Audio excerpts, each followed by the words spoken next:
What up, G's and ladies? What's good, man? Welcome back. Today, we're going to keep doing that AI. We're going to keep learning AI and how to make money online with AI. So don't be scared, man. Don't be scared of AI. It's not something you need to keep running from. I know it looks scary and it may be too much at first, but trust me, man. It's worth learning. It's well worth the learning. It take a couple hours out of your day or an hour or whatever.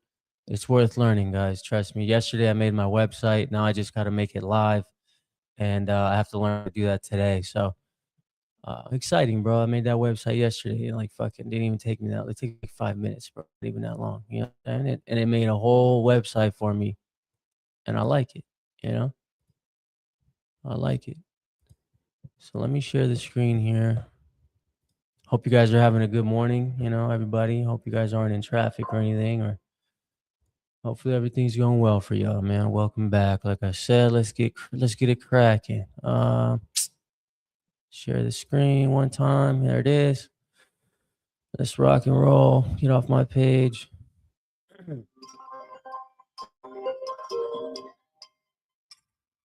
the fuck is this? I have no idea who that is. See, so this one's in Spanish, man. Wonder how many Spanish viewers I got. Turn this shit off, man. Instead of watching a movie, yeah. See, look. Instead of watching a movie, learn how to, your messages, program handles that we got yesterday, OpenClaw. So this is what we really want to calendar figure out how to and do, controls your browser, all while you sleep. This thing is called all while you sleep, son. OpenClaw, and it has 215,000 GitHub stars. That means 215,000 people already said yes to this. It works on Mac, Windows, Linux, your phone, even your Apple Watch. It connects to WhatsApp, Telegram, Discord, Gmail, everything. And the best part is completely free to run yourself. No subscriptions, no middleman, just pure AI automation on your machine. Today, I'm giving you the full 5-hour course. Every single thing, start to finish for free. This is the only video you need. Okay, let's talk about OpenClaw. I want you to picture this. You wake up in the morning and your AI agent already replied to 3 emails, booked 2 meetings, sent a follow-up message to a lead, and ran a full report on your business. You didn't touch a thing. That is what OpenClaw does. It's a self-hosted AI agent. That means it lives on your computer, your data stays private, and nobody else is watching. No big tech company sitting in the middle.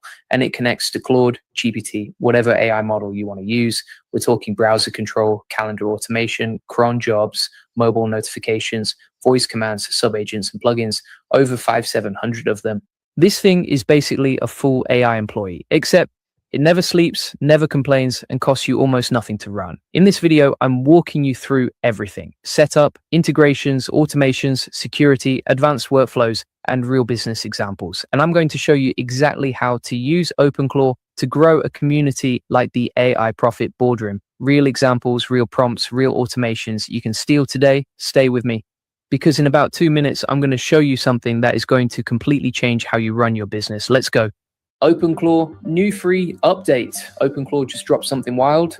It's completely free. AI agents are now living, moving, and working together inside a virtual world. Not just answering questions, actually existing. This changes everything about how you think about AI automation. I'm going to show you exactly what's happening, why it matters, and how you can use this right now. Stay till the end, because I've got something that's going to save you hundreds of hours. So here's the deal. OpenClaw just released a massive free update, and most people have no idea this is even a thing yet. But this is one of those moments where AI jumps a level, not a small step, a big one. Here's what's new. OpenClaw now lets AI agents live inside a virtual world together. Not just one agent doing one task, multiple agents running at the same time in the same space with their own lives, their own goals, and their own ways of working together. Think about that for a second. You've got AI agents that can talk to each other, pass information back and forth, divide up work, and run on their own while you sleep. That's not just a chatbot. That's something completely different. Let me break down exactly what this update means and why you should care. First, let's talk about what OpenClaw actually is. OpenClaw is a free AI agent framework. A framework means it's the structure, it's the system, it's the thing that lets you build and run AI agents without having to code everything from scratch. You just plug in the logic, point it at a task, and let it go. Now, before this update, OpenClaw was pretty powerful. You could run a single agent, give it a goal, and it would figure out how to complete that goal step by step. That alone is huge for automation. But now it's a whole different level. With this update, OpenClaw agents now exist inside a shared virtual environment. Picture it like a virtual office. You've got multiple AI agents walking around that office. Each one has its own role. Each one has its own task. They can communicate with each other. They can hand off work. They can even make decisions based on what the other agents are doing. This is what people in AI call multi-agent systems. And it's one of the fastest growing areas in AI right now. The reason it's powerful is because it mirrors how real teams work. In your business, you don't have one person doing everything. You've got a team. Everyone has a role. Everyone talks to each other. Everyone moves the work forward. Now your AI can work the same way. Here's an example. Let's say you want to grow the AI profit boardroom. You want more people joining the community, more leads coming in, more content going out. Before, you'd have to either do all of that yourself, hire a team, or use a bunch of separate tools that don't talk to each other. With OpenClaw's new multi-agent setup, you could run something like this. If you want to see how this applies directly to building and scaling your own AI systems, this is exactly the kind of thing we go deep on inside the AI Profit Boardroom. It's the best place to scale your business, save hundreds of hours with AI automation, and get more customers. If you want to learn how to set up multi-agent systems like OpenClaw for your business, the link is in the comment and description. Agent 1 is your research agent. Its job is to go out and find what questions people are asking about AI automation. What are people typing into Google? What are they struggling with? It feeds all of that back to the system. Agent 2 is your content agent. It takes what Agent 1 found and turns it into content, blog posts, video scripts, email drafts, social media posts, content that speaks directly to what people actually want to know. Agent 3 is your outreach agent. It takes that content, finds the right places to post it, and pushes it out. Maybe it's engaging in communities. Maybe it's building backlinks. Maybe it's finding leads who'd be a perfect fit for the AI Profit Boardroom. And all three of these agents are running at the same time in the same virtual environment, passing information back and forth, working like a team. Now, that's just one example. The use cases here are massive, and we're just at the start. Let me talk about the virtual world piece, because this is what makes this update different from anything else out there right now. Okay? Most multi-agent systems just have agents sending messages to each other, like emails going back and forth. OpenClaw's new update gives agents a shared space to exist in. They're not just passing notes, they're operating in the same environment. They can see what other agents are doing. They can respond to changes in that environment in real time. They can adapt. This is much closer to how real intelligence works. When you and your team are in the same room, you're not just sending messages, you're reading the room, you're picking up on what's happening around you, you're adjusting. OpenClaw's agents can now do something similar. For anyone building AI automation systems, this is a game changer because it means your agents can be more flexible, more responsive, and more effective at completing complex multi-step tasks. And here's the thing that really matters for you. This is free. OpenClaw is an open source framework. You can download it, run it, and build with it at no cost. That means the barrier to getting started is just about zero. One of the big things about this virtual world setup is persistence. That means the agents and the environment they live in don't just reset every time you run them. They can remember, they can build on previous work, they can develop over time. This is huge because one of the biggest problems with AI agents right now is memory. Most AI systems forget everything the moment the session ends. You have to start from scratch every time. But with a persistent virtual environment, your agents can carry context forward. They know what happened yesterday. They know what tasks are ongoing. They can pick up where they left off. For business automation, this is massive. Think about a customer support agent that actually remembers every past conversation with a customer, or a content agent that knows what you've already published and never repeats itself, or a lead generation agent that tracks every prospect and knows exactly where they are in the pipeline. That's what persistence unlocks. Now, let me talk about how you'd actually get started with OpenClaw if you want to try this. OpenClaw is available on GitHub. It's open source. You can fork it, clone it, and run it locally. The setup requires some technical knowledge, but it's not out of reach. If you're comfortable with Python, you can get a basic agent running in a few hours. The new multi-agent virtual world features are part of the latest release. You'll want to pull the most recent version and check the documentation for how to set up multiple agents inside the shared environment. Here's a practical way to start. Build one agent first, give it a single task. Something simple. Maybe it's an agent that pulls data from a website and summarizes it. Get that working. Then add a second agent that takes that summary and does something with it. Maybe it formats it into a post. Get that working. Then you got two agents talking to each other. That's a multi-agent system. From there, you add more. The key thing is to start simple. Don't try to build the whole virtual office on day one. Pick one workflow, automate one thing, then build from there. For the AI Profit Boardroom, for example, I'd start with a research and content pipeline. Agent one pulls trending topics in AI automation every day. Agent two takes those topics and drafts content outlines. That's it. Two agents, one workflow.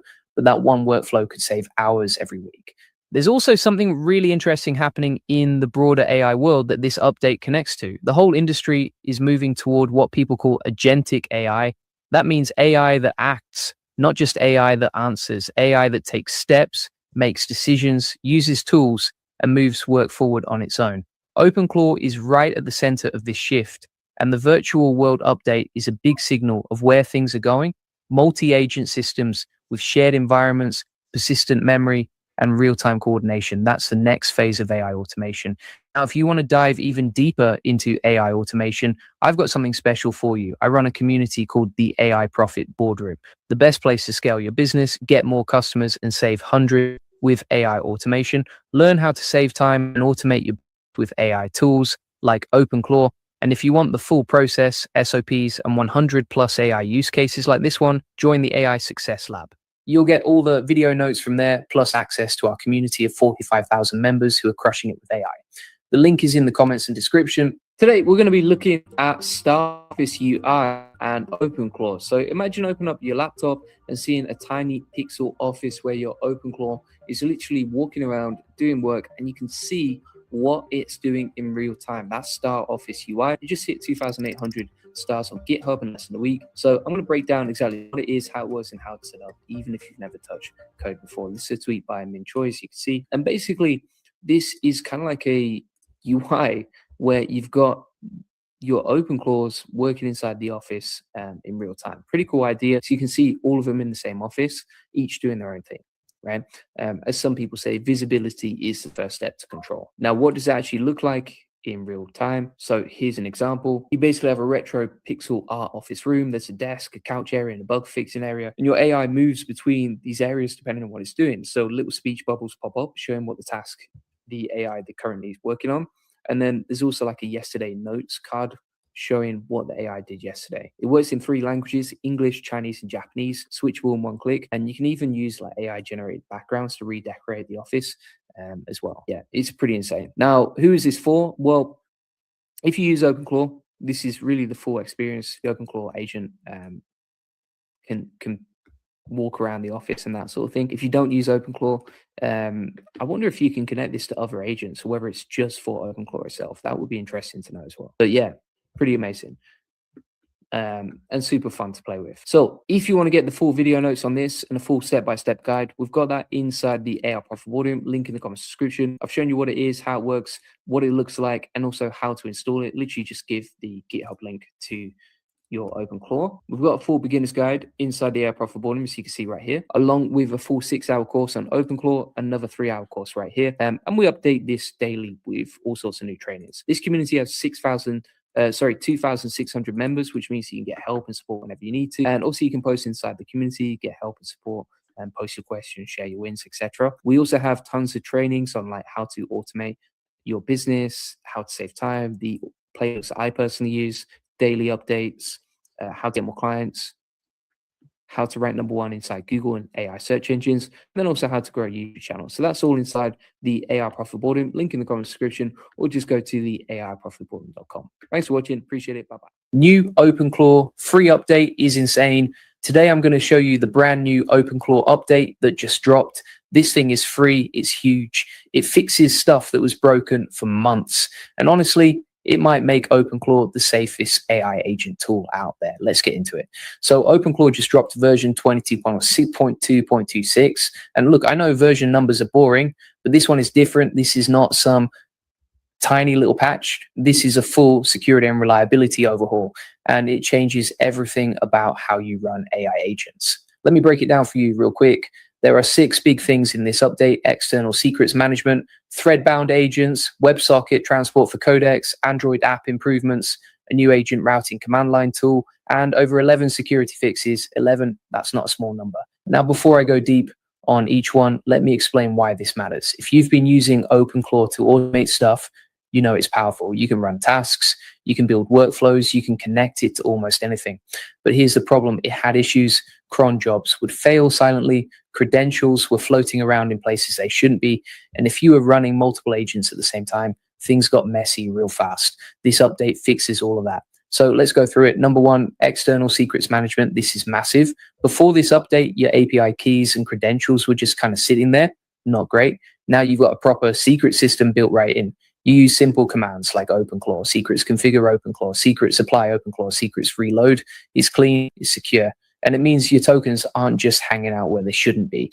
If you're running any kind of automation that touches other tools or platforms, this alone is worth the update. You don't want your keys exposed, period. Number two, ACP thread-bound agents. Okay, this one is a bit technical, but stay with me. If you use OpenClaw with something like Discord or Telegram, agents can get confused between different conversations. Like you're talking in one thread and the agent starts mixing up context from another thread. Super annoying. Thread-bound agents fix that. Each agent now sticks to its own thread. It knows where it is. It knows what conversation it's in, and it doesn't leak context between sessions. This makes multi-session workflows way more reliable. Number three, WebSocket first codex transport. So if you're using the OpenAI codex backend with OpenClaw, it now defaults to WebSocket instead of the old method. What does that mean for you? Faster connections, more reliable communication, less stuff breaking randomly. And if WebSocket doesn't work for some reason, it falls back to SSE automatically. So you're covered either way. Hey, if we haven't met already, I'm the digital avatar of Julian Goldie, CEO of Goldie Agency. Whilst he's helping clients get more leads and customers, I'm here to help you get the latest AI updates. Julian Goldie reads every comment, so make sure you comment below. All right, back to it. Number four, Android app improvements. Now, this one is interesting because it shows where OpenClaw is heading. They've added better device status info, device info commands, and notifications listing. What does that tell us? They're building toward a full native AI assistant experience on your phone. We're not there yet, but this is a big step in that direction. Imagine having your own AI agent running tasks right from your Android device. That's where this is going. Number five, agent routing CLI. This is a new set of command line tools. You can now bind and unbind agents to specific accounts and channels. So if you've got multiple agents doing different things across different platforms, you can map them out cleanly. You can see what's connected where. You can manage the whole thing from the command line. Simple, fast, no confusion. Number six, security hardening. And this one is probably the most important. They pushed over 11 security fixes in this single update file, include validation, exec approval, tightening, SRF guardrails. If you don't know what those mean, don't worry. The short version is this. There were ways bad actors could potentially mess with your OpenClaw setup, things like log poisoning, where someone injects bad content into your logs to trick the system, or attacks through WebSocket connections to your local machine. These fixes close those doors. And here's some important context. Microsoft security researchers recently came out and said OpenClaw should be run in isolated environments, like virtual machines, not on your regular work computer. That's a big deal. And it tells you that even Microsoft is taking this tool seriously enough to study it and warn people about it. This update directly addresses a lot of those concerns. But here's the thing. No update replaces good security practices.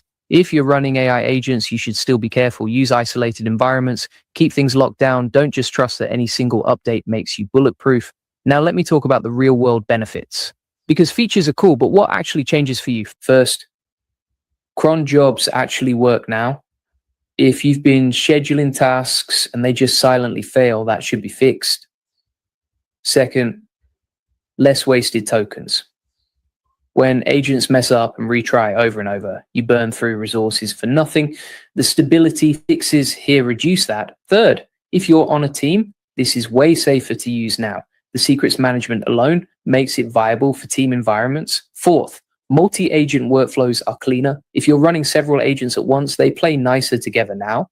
Now, if you want to learn how to actually use tools like OpenClaw to automate your workflows and scale your business, you should check out the AI Profit Boardroom. It's the best place to learn how to use AI agents like OpenClaw to automate tasks, get more customers, and build systems that run without you. I'll drop the link in the description and comments. All right, so How do you actually get this update? Super simple. If you already have OpenClaw installed, just run OpenClaw update. That's it.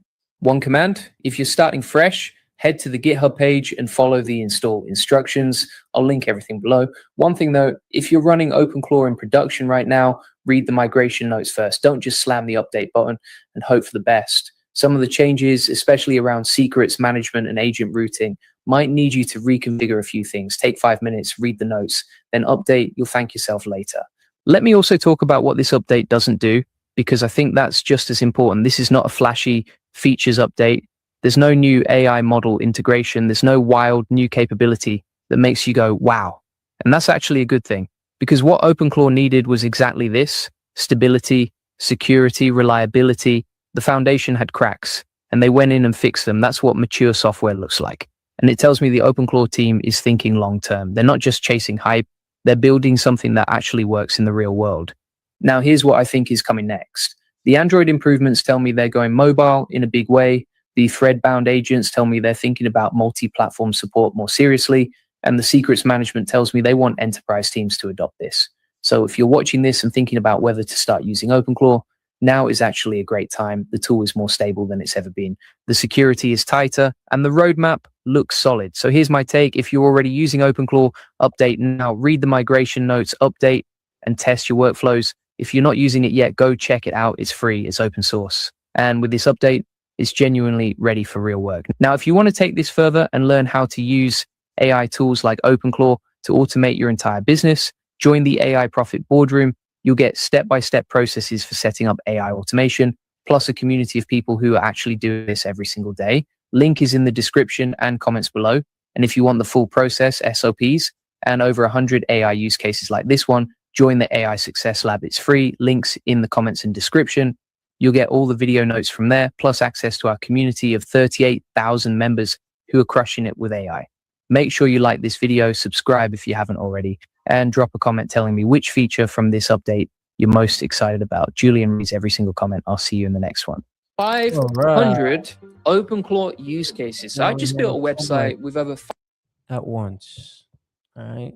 So we'll take a little break and we're going to check out the documentary by Lewis. What's his name? Lewis. What was it?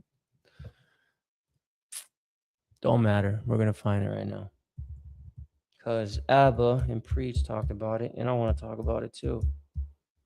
Because these boys are clowns, man. And they're when companies say we want to build it to like kids that are trying to, grow up to be good men. And they shouldn't be listening to these guys, is all I'm saying. All right. Share the screen again. Hold on a second. Switch it up. There's nobody in here right now, so it's all good. Could do whatever.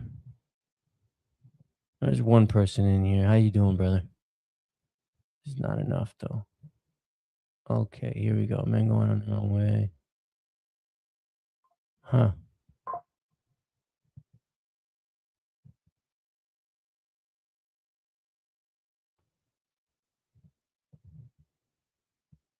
This dude re-went over it. What a clown. As a dad, I saw my kids were... That's the dude that made the documentary. It's not going to be on here, but...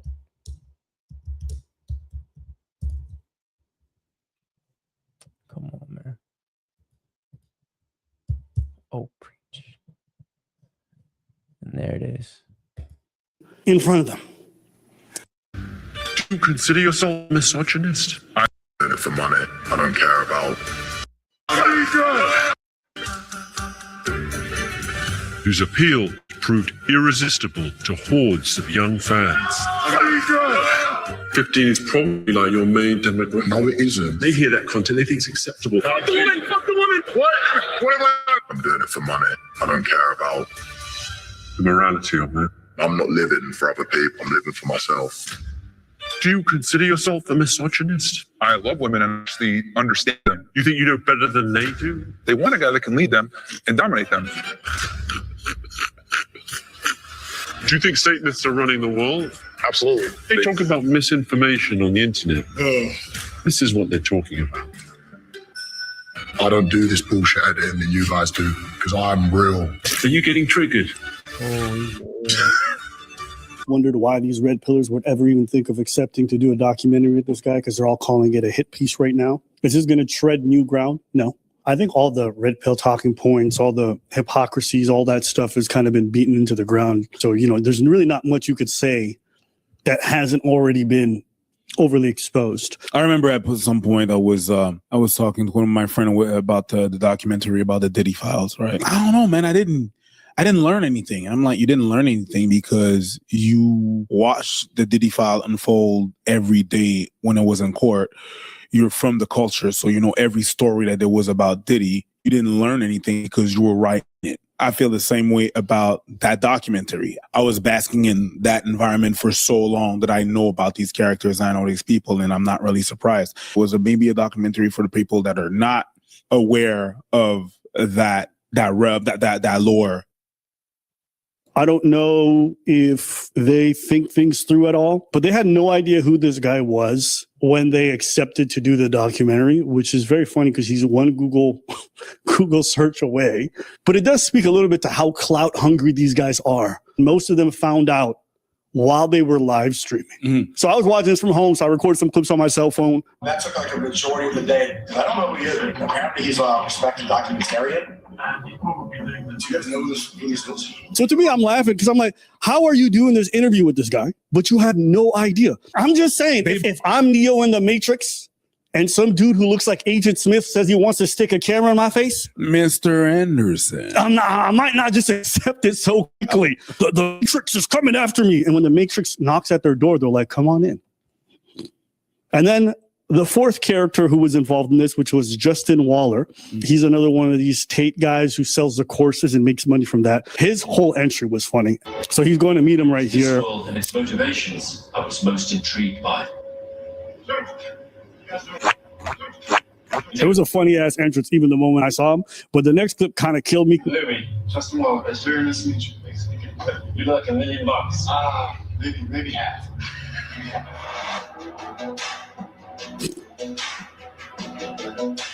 It's my little phone edit. Bugatti! Bugatti! Sorry, I wasn't supposed to include that. I was just at home getting excited. What do you want me to say? Why was I yelling like that? But you always do.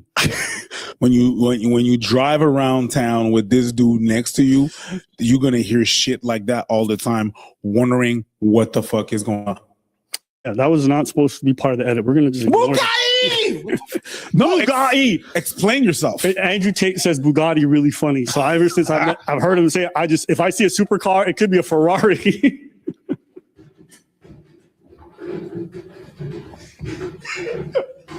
You don't know what an AI work management platform is? Yikes.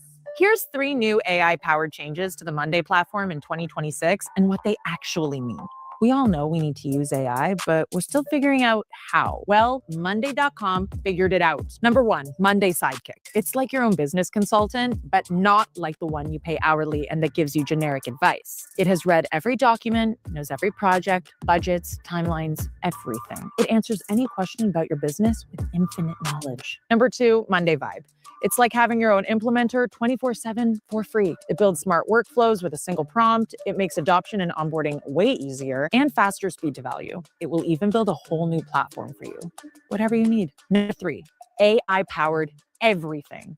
Your budget column can extract quotes from a PDF. Your copy writes itself.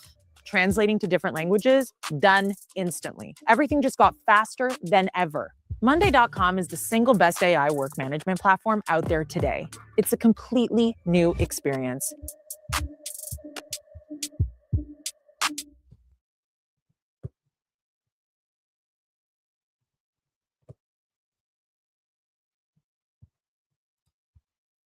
With Duda's AI stack, you can.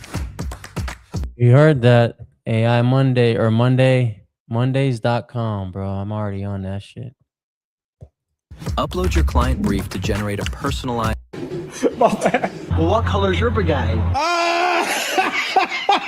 Bugatti. There's an argument between Justin Waller, who's doing this whole high value man, open-ended on my side. My wife, she, is loyal to me, and we've never really seen her before. So she's in this documentary. Initially, he didn't want to show her, but after another conversation with Louis, he decides to bring her on set. Change diapers, cooking and cleaning, and his lane is working and providing. We don't cross into each other's lane.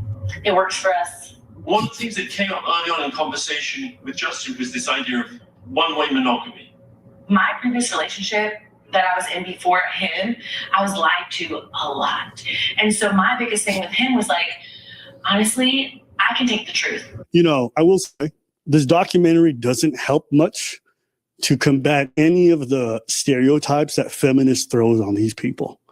When they're like, the only kind of women who accept this are broken or hurt women, or the only men who do this kind of content are dudes who are in a single parent household and had no mentorship.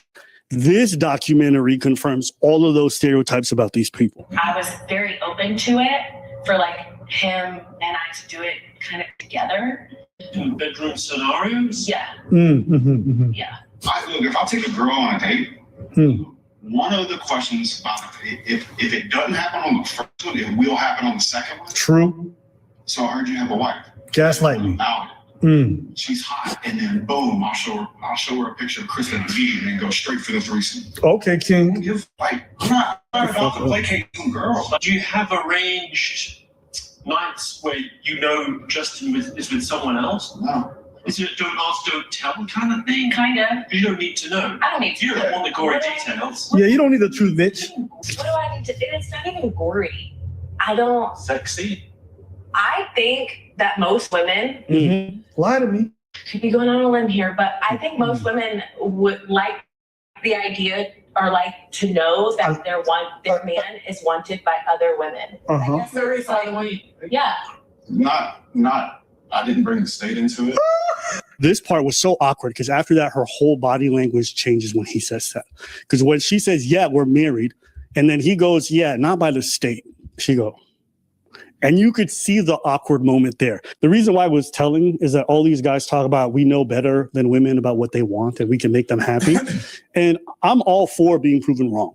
But every woman who comes onto this documentary and is in these spaces, you can see how uncomfortable they are with the reality. You see how they have to lie to themselves, and you can see there's the internal conflict on the face that they can't hide. They can't even hide it in front of the cameras. And there's no better example than Mr. Amru Fuddle himself, because his relationship at the time was going on with Angie when this documentary happens. And this shit was funny as fuck. Rollerblade Rico.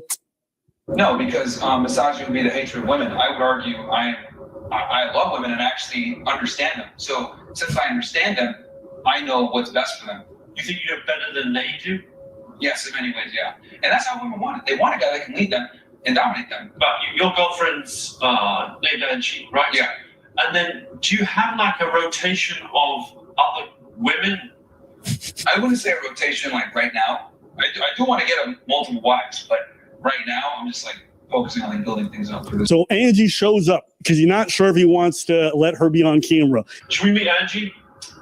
Yeah, she's Angie, can we say hi? Ah, he didn't let him answer. He turned around right away to get the scoop because he really wants to talk to her. Now watch rushing that shit. My favorite part was the one right before that. She's like, when he says really quickly, give me a kiss. Come here. Yeah. 5 stars. Yeah. 5 stars. Yeah. Yeah. 5 stars. Yeah. Yeah. Yeah. All right. It was so cringe. I played that shit 10 times. Yeah. Yeah. Yeah. Yeah. 5 stars. 5 stars on you. Yeah. Again. I think when it happens, like I don't know. Yo, him and Akash might have a lot in common because he looks like he gets more affection from that dog than you do from his girl. Snap at that dog. Yes. Can I get a kiss? No. Hi, Louis. Nice to meet you. How do you do? I'm doing okay. Yeah. What attracted you to my room? I say to my friends and like to people that always question. She looked like she held hostage. Look at her. But we were talking about in the future that maybe there's a world where you would have more than one wife. Right? She understands that. She knows that could potentially come down in the future. What did you say about that? I know. So awkward, dude.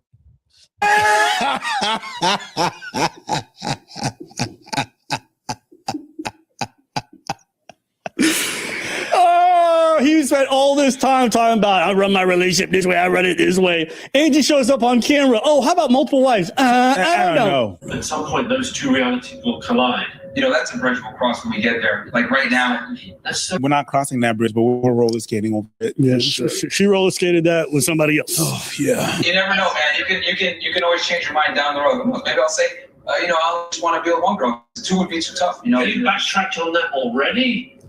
Some people, I only just want to be with one girl because the two would be too tough. You know, you backtracked on already. You only can imagine what he's telling her behind the scenes. Because you can see she not down with whatever he's selling. Eventually she ends up leaving. But you heard what he said? Who knows? Maybe I'll change my mind and only want one girl. You already know what the fuck he's saying to her in private. And that's what I mean about these guys. They can LARP online. They can do whatever they want. Talk about, I run my fucking marriage the way I want. That bitch knows her play. And you know what? You see these guys behind closed door. Oh baby, maybe. And they start selling dreams. Yeah, maybe. And they start selling dreams. And what ended up happening with Angie is that eventually she realized this dream that he was selling was always a fraud. That she was never going to get the thing that she wanted. So she had to pretend outwardly for his business. But that clip says everything. Why would you, if you're so axed on doing this red pill alpha male thing where you're going to have multiple wives in your story, why are you even going, who knows, maybe I will just want one girl. You know what I'm saying? Maybe. And he starts making out with his dog. Like, pouring more into social and search? Michelle just realized that it brings smaller returns with every dollar spent. Other advertisers, just like her, are using Realize to break their growth ceiling by adding I just don't know why you need to do that. But this documentary exposes that. And you know it's a big thing because if you see a clip just afterwards. And you shouldn't be in the documentary. I was just wondering what was behind that. I decided to get into the limelight, and I don't want her to have to deal with that. She's on the show, isn't she? I've seen her. No, she doesn't come on. Not anymore. I've seen her, but it's been a while. Like I said, I want her to focus on being happy, and she doesn't need to be in the limelight. That's my job. Coming more from you or from her? Both. Angie's got friends and family. And you know what they see every time they see these retarded clips of her? Even if she's got a beautiful penthouse, they go, you look like a loser. And any woman who would sit in this situation, even if she flying a private jet, looks like a loser. She stopped showing up for the documentary and, she was already getting piped down by Rollerblade Rico. So, I mean, it was a funny scene to watch because you see. Rollerblade Rico. Yeah. One part that I thought was really interesting involved the two guys who come up to Louis and Justin Waller. It's super fans. And now you get to see the audience. And Louis starts examining them onto why these guys are interested in this world. Say hi, Matt. With who? Chris, Louis. How do you know Justin? I see his videos and he's one of my biggest role models. Andrew Tate, Tristan Tate, brothers, we're all big inspiration to all of us. What's the message? What do you get from it? I just say it's to never give up. It's life as a man, you're born without value. You have to build that value throughout time. Holy shit. Life as a man, you're born without value. It's nothing given to you. You have to have every single thing. So these guys start talking about how men are born without value. Nothing is given to you. I think both of them stutter quite a lot. You can see like they're lacking in confidence. I think it's an easy way to say. And they look up to Andrew Tate, Justin Waller, a couple of these other personalities. So you kind of see them in that initial interview kind of glazing them. And then afterwards, you see them a second time. The second time you see them, it's in a park. And then one of the things that Louis picks up on is that the guy who's... They do the sneako slash. Yes. I'm waiting for somebody to fix my life and I can fix my own life. Oh, he's doing it. Oh. Someone said it was to do with the Matrix. Oh, there it is. Which, honestly, if you're poor, stop doing this. It just looks bad. This is for high value men, not for you brokies. So, Bugatti! What color is your brigade? You start talking about their past. They talk about the fact that a lot of them didn't have father figures. They talk about the fact that people close to them had passed away, men who had taken their own lives, including one guy mentions that his brother had taken his own life. Right after they say, yeah, I don't believe in the depression. So what did your brother do? He took his own life. It's like, you didn't have to do bro like that. You didn't have to do your own bro like that. Yeah. Denying no, I don't believe in that. So what you're saying, your bro ended his life because he was weak. Is that what you're saying? Crazy work. Louis starts to kind of tap into the idea that a lot of these folks who are watching this kind of content, especially the fans you see run up to HS or Sneeko, they're all young. They're all very young men without direction in life. And that's like a reoccurring pattern where you're going to see kids as young as 11 and 10 running up to them being like, we love you, fuck the women. What did you say? Fuck the woman, fuck the woman. What? No, wait. We love women. We love women. We love women. But not like transgender. What have I done? And they're repeating the exact same lines that they say. So I think it just goes into playing into showing you what kind of audience is really geared towards this. On one hand, you might think, okay, yeah, it kind of be to expected. I think the other part of it that Louis touches on, especially with HS, is that he talks about the financial services that these guys all offer. HS's content on TikTok and Instagram is a gateway to a second level of social media, his Telegram group, where he has over 500,000 followers. Listen, if you want to see the behind the scenes, the shit I cannot put on YouTube because it's too loose, get inside my Telegram. Here there are links to the accounts of X-rated performers on the subscription-based platform OnlyFans, as well as content of scantily clad women. There are also appeals to sign up to apps that offer financial services where you can follow HS's trading tips. I've just got in the apartment, £10,000 in an hour and a half. What more do you need to see? You idiots! He regularly posts videos to his Telegram about his supposed financial success and the way to achieve it. In both cases, HS takes a cut of the income. Don't wait. You can be making hundreds of pounds today, or you can still be doing the same bullshit that you do. Send the message now. Let's go. Whether it's Justin Waller and the, was it Real World online course? Yeah. You've made the right decision. The Real World is the #1 school in the world. Justin also has a Telegram group where he sells subscriptions to a so-called online university, The Real World, set up by his close friends, the infamous brothers, Andrew and Tristan Tate. So all these guys sign up to a Telegram and they learn about these courses and they pay like $90 a month to learn how to make money, right? And they start talking about, man, I know this 13-year-old who made $3,000 in 1 month. Oh, he made more money than his parents do at 13, 14. It's like a cheat code, man. There's a 14-year-old kid that made $3,000 the other day. I cannot believe this 13-year-old is making more money than his parents. And you start to like, I guess I never realized it, but a lot of the services that these guys sell, whether it's the OnlyFans, whether it's the financial services, a lot of the people who are paying for this are often their age or incredibly young. How could your mum be supportive of you when you're dating guys that were in your queue? I speak to my parents daily, and I can understand. You could assume, but then they're twisted as well, though. They're not. Which is like all due respect to you, like all due respect to you and your family. Okay, and this clip goes on a little bit longer where he starts flaming the shit out of her to the point where she almost like gets up and leaves. She's very upset. And the reason why this clip is so glaring is that as Louis talking to him, he asks Harry about his businesses. And you know one of his businesses is? Do you manage OnlyFans girls? I don't personally manage them, but I bought an agency that does. Do I agree with it? No. Would I profit off it? Yeah. That tells you everything about A the CRM morals shouldn't and weigh your values of these kids these days. budget down. And throughout the documentary, he speaks about OnlyFans models like they're subhuman. Okay? Not what my He's subhuman, dude. Fucking square bear. daughter will be involved with.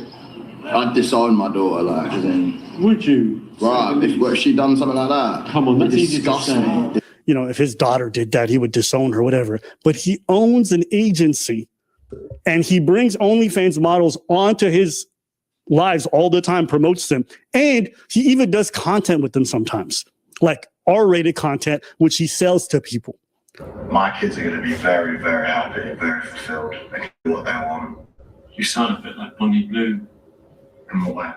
You said it doesn't really matter what choices I make because I'm making money and my kids will enjoy a high standard of living. So my choices are irrelevant. What, me posting a picture with a few girls is the same as getting shagged by 1,000 guys. It's rationalising. Don't compare me to Bonnie. It's rationalising. Are you getting triggered? I'm not getting triggered, but I don't know why you're talking shit, mate. Why not try and be a good person? In what respect? What do you mean? Just uplift people, don't add to their worst impulses. actually encourage them to make the right choices? It's a good question. If I'd just done good things, I would never have really blown up on social media in the first place. Because me live streaming, chatting on birds, whatever, some of them birds don't want to be on the internet. So if I was just thinking, right, I don't want to upset anyone, I don't want to do anything that's I wouldn't have been where I'm at now. And I'm not living for other people, I'm living for myself. And I hyperfixated on this portion because I think it kind of reveals the entire game, doesn't it? All of these characters, no matter how much they talk that they're for men or whatever, if you have an honest conversation with them and they were to be honest, they're like, I don't give a fuck about nobody. I'm here to make money and I will do whatever it takes. That's it. And he says, I could be a good person, but I wouldn't go violent. That's where our youth is right now, straight up. That's how they feel. They just care about money, and that's it. And the same thing with the modern woman right now.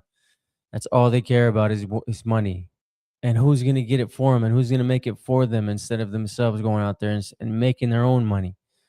But they're making it off the backs of other people, bro. And then they just care about money, and that's it. That's greed. Gets you in trouble. Viral. So clout is the only thing that these guys give a fuck about. Even if they think OnlyFans is repulsive and sex work, great, you're conservative. Why do you spend half your day promoting it or interacting with these kinds of women? And it's the one hypocrisy that brings truth throughout the whole documentary. And they don't even know, though, bro. They're not even that self-aware, and I don't think the people around them are willing enough to tell them the truth. Most of the time, the people around you are yes men because they're too scared to tell you the truth. You know, they think you're going to react a certain way or whatever, and they don't tell you the truth. I was done a disservice by not being told the truth. People around me never wanted to tell me the truth. And that's not a good thing, Rose. It's not a good thing to have yes men around you. You always need to have somebody that's going to hold you accountable and be in the reality. You know, not be in a fantasy world where you live. Okay? Got to be able to see through that shit. Louis touches on it. These guys are conservative. They will believe in the nuclear family, but they spend their times either profiting from OnlyFans models, interacting with them, hanging in cities where they all exist. None of these guys move to cities where you're going to have traditional conservative values. Andrew Tate will be like, I'm here to save men. But he made his whole business on taking advantage of men, and he brags about it. No matter how much these guys can speak about OnlyFans model or anything like that, the reality is all of these guys are preying on lonely men who have no guidance. The word that he said the most was pretty much, and that's whose fault though? I don't know if this is Abba or Preach, but whose fault is that, dog? That's the parents' fault. The kid's fault to a certain degree. They're gonna hold themselves to a certain standard, or they may not. But it's really the parents' fault, dude, for not being there enough, or for being there too much, or for being their friend too much and not being their parent. You know, it happens, unfortunately. People aren't perfect, you know. Was clout. A lot of the answers that he had for Louis was clout. Why was she there? Clout. What? So they're really addicted to that. Mm-hmm. Well, you got triggered because you got compared to the OnlyFans girls, but at the end of the day, both of you want clout. Both of you don't really care about the consequences of what you're doing long term. No, man, and it's crazy because that's how they make their money, just like Andrew, you know, off porn. But you're doing that, right? You're doing all that. At the end of the day, yeah, you are not the same, but you have the same mindset. I don't do this bullshit at the end that you guys do because I'm real. And throughout the documentary, he says, yeah, I kind of have to do this because, I have to keep the live bumping and I need to do that. Hello. What's up, man? Huh? Good, dude.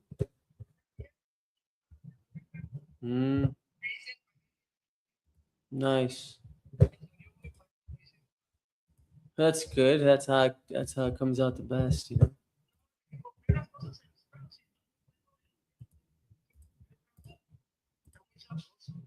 Yeah. Want to be entertained. And so when you hear the line of, I'm not a puppet, I'm not controlled, you guys are, it's so funny because you realize that all these people are controlled by the need to go live, by the need to maintain attention, by the need to do something extreme to keep the entertainment value up. Because all these young kids who have short attention spans need you to go crazy. At one point, they even assault a guy in the middle of the street to make it exciting. The mom thing was really weird. No, it started with her views, and then after that, oh no, he's out here to get my son. Let me just, it's not that. And then she just folded into that like full mother Explain hand. Explain more. While they were grilling the mom, talking about, do you agree with this? Like, no, I don't agree with you can't agree with you're soft playing it, my girl. You're soft playing it. Even your son said, yo, my mom will hate everything I watch. He said that in the beginning of the doc. Does your values come from your mum mainly? No, my mum's different. Like, my mum would be disappointed that I said that. Really? Yeah. She hates racism. She hates, like, homophobia. Sexism. She hates sexism. She hates all that shit. So if I was like, about the women cleaning and that, like, I wouldn't say that around my mum. To get slapped. He said that. He said, oof, my mom would not agree. Hardcore, talk about hardcore feminist and this and that. She would not agree. Oh, she would take my head off if she saw what I really believe in, what I think. And then if you see mom just folding, no, I don't really, oh my God. Yeah. Babying him, even though he's super wrong. That's what's wrong with that. I think that's where we're at. And you help that, my girl. That's one of the reasons. You could not have all your beliefs, but that's the impression I got. And it's really made me feel like, hey, yo, you know how you feel, mom? You feel like you feel guilty about something. Like the way you was brought up or why daddy left. And then you try to make up for it by babying him, by overprotecting him and not giving him the business the way life is. Now you're just sorry that this turned that way, but you're still your boy. You're going to ride or die for your boy.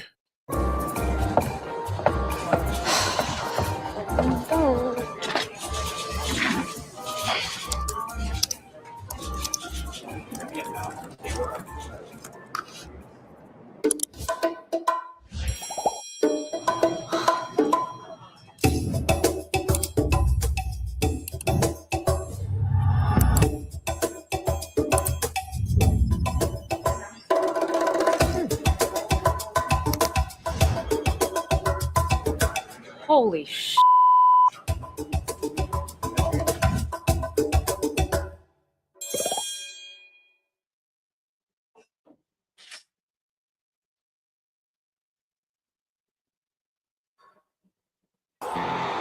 Managed WordPress hosting by Hostinger. Here are 3 super features to improve your website's performance.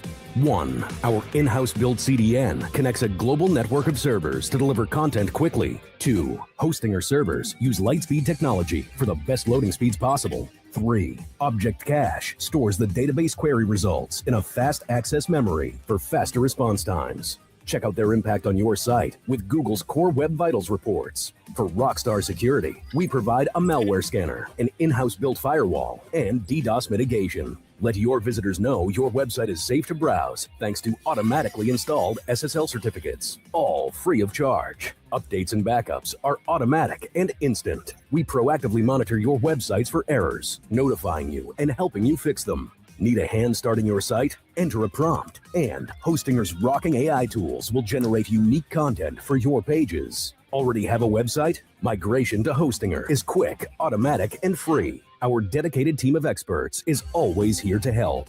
A crowd of more than 2 million Hostinger clients is cheering for you. Check out their Green Star reviews. Managed WordPress hosting the way it should be. Get Hostinger. 3, 2, online.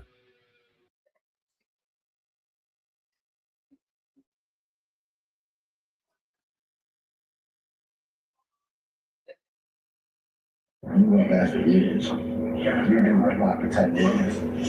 So he says you haven't been in my life for 10 years. They're actually meeting him for the first time he recorded it. So they're playing a clip. I agree with what he did. Don't get it twisted. But no hard feelings. We talked about it when we'd been together. If there is any trauma there, what I will say is it's subconscious. It's not something that I'm aware of. Really? Yeah, definitely. So he says he's not aware of whatever trauma he has for not having his father in his life, okay? There you guys. Are you a fan of HS's content? I don't think of him as HS. He's absent.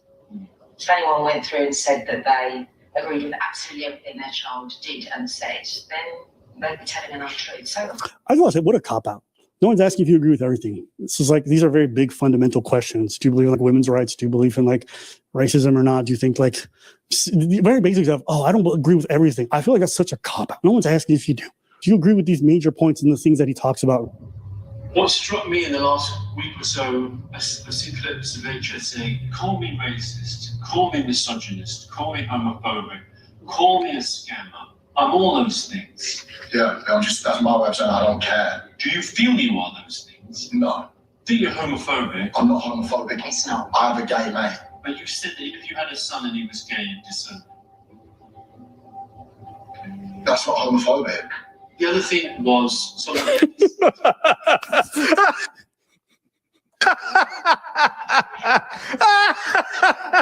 I'm not gonna lie, I was in bed, I died laughing at that. He said he would disown his son if he was gay. And he's like, that's not homophobic. Someone wrote, I'm not homophobic, but I'd disown my son, my child for that. It's not an action I'd condone. My son could smoke weed if he wants, but not around me. I'm sure your son's not going to have gay sex around you either, okay? Okay? I don't think most people who have a gay child are worried they're going to come home and their kid is banging their best friend, Timmy, in front of them. And let's be honest, most of the people who disown their kids, doesn't matter if you see it or not, you disown it, period. That's your fault. That's your fault. Like, stop it. No, you put an image in my head. This is so stupid. And now I have to play it out.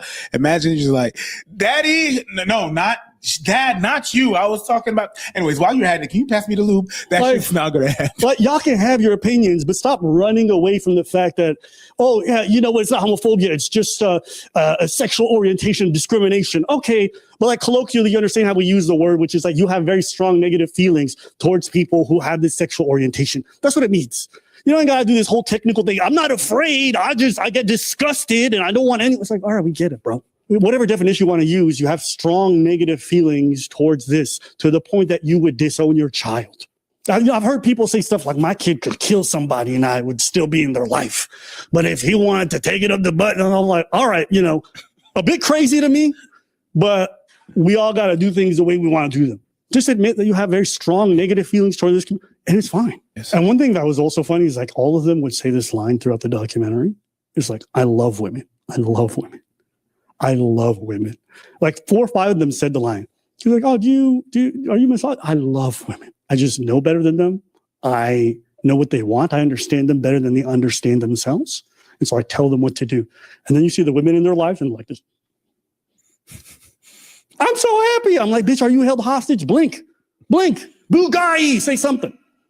So just seeing those patterns was interesting more than anything else. But I think it's important because we have seen how this movement, and Louis touches on this as well, is influential. It moved elections. It moved young men. It pushed them to vote in a specific direction. And it's definitely altering their views. And this movement is a big deal. And I think Louis did a good job of kind of illustrating that throughout the documentary. I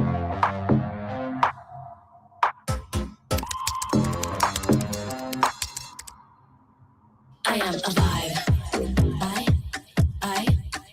I am a vibe. I'm on cloud 9 now, watch me shine. I'ma do what I like. I am a vibe.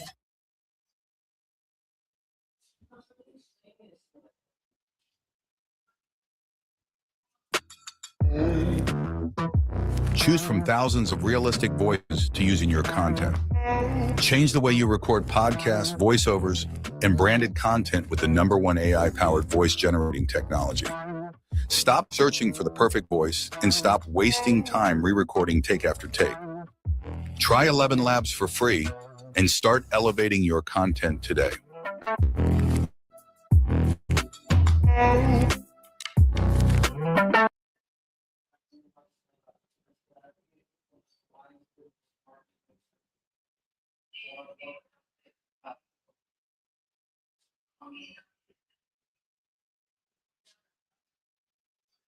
It's just all a tweet that said this. It's like, it's crazy on 2025 to pull is you literally have to be like a millionaire, 6'7", drive a Lamborghini, and like that. Who, like, you know what I mean? Like, and be white. They're going after tall, rich, famous men, and what do we get? The women, they're just.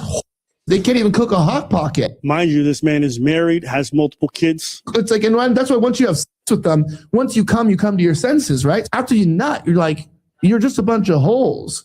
And that's really sad because then it devalues women. So your view of women becomes so low because women really are just a bunch of holes today. This is a married man, again, with a trad wife for a partner. I'm a bitch. Please. I'm trying to, like, God damn it. Being such a fucking, I'm like, literally like, oh, hey, you know what?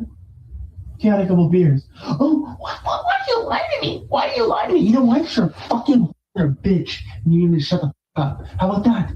Because when I talk to you the truth, you become a fucking whore. And I don't want to be around you. How about this? Shut the fuck up because I'm your husband. And I'm trying to support you and be your husband. This shit. So fuck you. Honestly, from my bottom of my heart, fuck you, bitch. There was recently a giant drama involving some of the biggest political figures, some not so much, but trad wives and people like Nick Fuentes, and it just blew up all over Sarah Stock's face after Elijah Schaefer cummed on it. She's a married woman who's a trad wife. She's a pretend trad wife, and she was caught having a giant affair. She made her husband wait till marriage, and it turns out she was throwing it back for a raging alcoholic with a decent YouTube channel. I mean, that's kind of sexy. Milo Yiannopoulos, man who came back after getting his veneers done and realizing it's a mistake to be gay. He decided to out every straight couple he can find. So I'm going to just read through some of this and play some videos because it's not hearsay. They've admitted to the infidelity and cheating on their partners in audios, and they're actively getting divorced. It gets nasty, real nasty. Milo says, I'm in touch with Elijah. I told him to get off the internet for a couple weeks and go to rehab. People say he's an alcoholic. It's better for everyone to just rip the Band-Aid off. So I'll share with you over the next few hours the info doing the rounds in private, or at least what I've been able to confirm. Here we go on to say, I've seen a dossier someone put together. Everything is coming out. My advice is to check yourself into a facility sooner than later. There may be a life for you after this, but it's going to depend on being totally honest about the details, and it's going to require sympathy. And as far as I can see, drug addiction is the only card you have left to play. If I were you, I would go out of my way to be generous and decent with the wife and kids. The cross-filing in other states for divorce is insultingly childish and stupid. Now, if you don't understand, Elijah Schaefer's built his whole reputation on this like conservative Christian identity, but he's filing for divorce from his wife. And what people found very odd was that this man, just a couple days before that, was pretending something else. He said, I don't know where my wife and kids are, and I cannot get a hold of them. They are filed as missing persons. They have gone missing. Last enforcement confirmed someone in my household set me up. They planted drugs and said I was a criminal. This will be a public trial by the FBI. Rather than just admit he's getting divorced over his infidelity, he had to pretend that his wife is missing, so are his kids, and that the FBI is involved. Manipulation.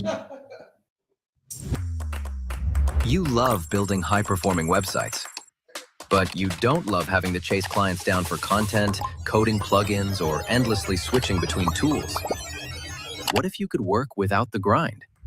With Duda's AI Stack, you can. Upload your client brief to generate a personalized website. Then, share that site with your client. Okay. That's the insanity of some of these people. I actually think one time we covered him. He was in a video about a guy named something Murphy. Anamorphosis says, Elijah, and I apologize for this in advance, Jack, asked Murphy about the article he wrote about literally cuckolding his wife. I wish I was joking. True alpha. Well, she's reading a super chat in front of this guy. Watch. Wow. Wow, you went there with that. Absolutely no comment on that other than to say that whatever people's perception is about that, it's 100. Yo, what happened to this motherfucker's head, dog? Is that a fucking what is that? Yo, you ever seen that movie Coneheads? Motherfucker looks like a conehead, dog. 180 degrees wrong, and it has nothing to do with people think what they. The reason I just need to see. I need to see these fools being exposed. Okay, it's gonna make my day. It's gonna make my night. It's gonna make my fucking week and month. All right, so I have to, dog. I'm sorry, bro. I'm sorry. I gotta expose these fools. And look, who am I to expose them? Ain't nobody. But Marquette, he can expose these fools. He's hung out with them. He's been there. All that. Let's listen to what he's got to say about these fucking clowns. Hold on, let me share the screen. Yeah, it's like I said, there's nothing wrong with it. Some niggas will tell you that they trick off. Look at what the nigga Tekashi 6ix9ine. How many times this nigga tricked off on niggas' baby mothers and stuff like that? He's a trick, you know? He ain't nobody really to be like, oh yo, you know what? This is gonna be a great This day. is why I'm gonna be personally honest. This is why a lot of bad stuff happens to Tekashi 6ix9ine. His mama getting robbed. He's getting robbed. His baby's mother's getting fucked. Now she's pregnant by somebody. It's like it comes with the game. You gotta, like I said, you gotta stamp that to the game because nigga, you was out here, you know, violating niggas, you know, because you had the police around. So shit. What you want me to say? Everybody give me a second. Give me like 1 minute. I gotta fix something.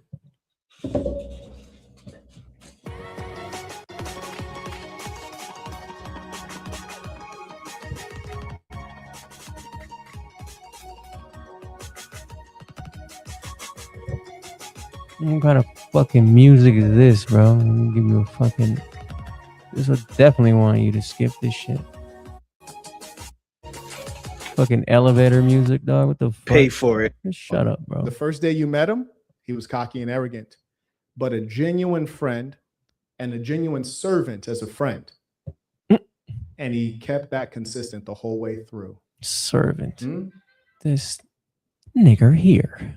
And just so you all know, they rode on my reputation. Nigger and it's here. even bigger than you think. This is a Did you just say it? screenshot from Oh, he said IG. bigger. I'm sorry. You know, your Listen, notifications. These are that's a people bad word. Don't be using arguing that fucking word. in my comment I section. only say it because my black and friend people called me say one these time. guys are That shit was dweebs. funny. They're nerds. But I don't be They using buy that the word, dog. box. Okay, They're don't be- ugly. They're gameless and shameless. Gameless and shameless. Why would the big homie deal with them?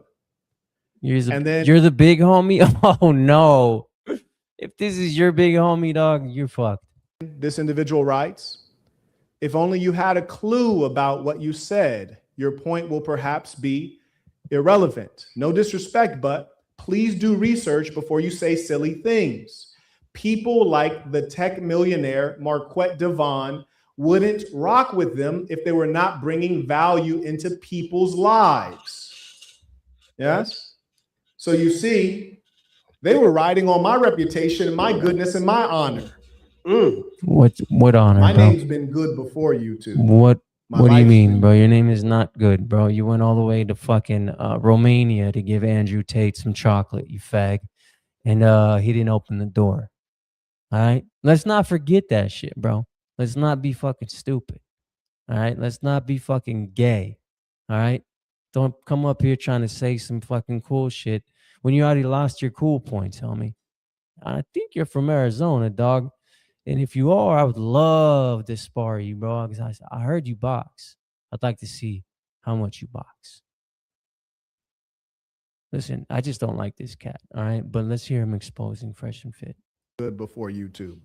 I didn't, work as a bacon boy enforcing the laws of a corrupt government and then go into YouTube. I didn't work at Chick-fil-A and then go into YouTube. What does that have to do with anything, you mongrel? So I put up my name and my reputation for these rascals. Rascals, wow. Who fucking says rascals, dog? What's wrong with this dude? So how did we meet? How did it all start? This dude really thinks he's What a player, was though. I'm sorry, hold on. My bad, let's just focus. Knowing one another, given that we are so very different? We look different. We dress differently. We're different ethnicities. You look the same, bro. Different history. You look the same. You look the same. You talk the same. You, Myron, and Frisch, bro. You all come from the same cloth. Stop acting and trying to say you cut from some other cloth, bro. Y'all come from the same place. Y'all been friends for the last fucking whatever, how many years. Don't try and come out now, bro, as a faggot when your friends are being exposed, bro. Don't do that because it says a lot about you, dog. We can see the whole process going down. You can't fucking slither your way out of this, you fucking snake. You're part of the crew, dog. Shut up. Don't come up here trying to act like you haven't been part of the Fresh and Fit crew since they came out. Nah, dog. You don't get to do that. No, not as long as I'm alive. You don't get to do that. And if you wanted to run a fade with somebody, run it with somebody who wants to run one with you, dog. And I really can't stand you, bro. So maybe me and you should run the fade, huh? We live in the same Our state. advice is different. They're Oh, red ass pill. nigga. I'm no pill. How do we come to meet? Because you're both start there. squares, nigga. Duh. May I acknowledge? Shout out to Truthful, writes, finally you excommunicated these racist bozos. The funny thing is, I don't even think that they're properly racist. It's really an inferiority complex. And we can get into that psychology. We if you can all would like. see now. Okay, maybe he's not so much of a faggot. He's spitting some real shit here. Okay, so maybe I still want to whoop his ass though. But maybe he's got some good shit to say here. I might have been wrong, but I still don't like this cat. May I also acknowledge? Jalen writes, tuition, peace of the saints. Shout out to Next. Do you writes, see the "Peace of saints." faggotry though? I'm not sure if you recall, we spoke briefly while I was still serving in Korea. Not glad or comfortable to show you the first comment about your situation. Enjoy history. That's him, not me. I'm going to show you the first contact point that I ever had with Amru Fuddle, the guy who goes by a fake name that you know as Myron Gang. And the first time I ever encountered him, I didn't remember. And I remember being on a live session and some dweeb came in the live chat. Oh, nah, And bro. You in the live can't chat, do he this, says, dog. No, you're not allowed to, bro. You're not allowed to come up here and do this shit, dog. You can't. You didn't say it when you first met him. You can't say it now, bro. You can't come out now and start talking mad shit about Fresh and Fit because you just decided to. Nah, dog. That's some square behavior. You're acting like a complete square. Trying to be Myron Square Gaines. I behavior, thought that was dog. laughable. Who would want Square to be behavior. Myron Gaines? It's the one and only. Square it's the behavior. big homie. Your favorite YouTuber's favorite YouTuber. Marquette Devon Burton, the saint and the sinner. This ends a 7-year relationship, something you could have even called a friendship, at least on my side. I want to make sure that this is not only entertaining. Is that but also Marquetta's boxing educational. boxing? Oh, that's Marquetta's boxing gear in the back. Oh, look at him. He's got some hands, according to him. Oh, I'd love to fucking see, bro. I really would. Let's listen to this square. And informative. I'm one of the rare breeds you'll find in this entertainment YouTube space.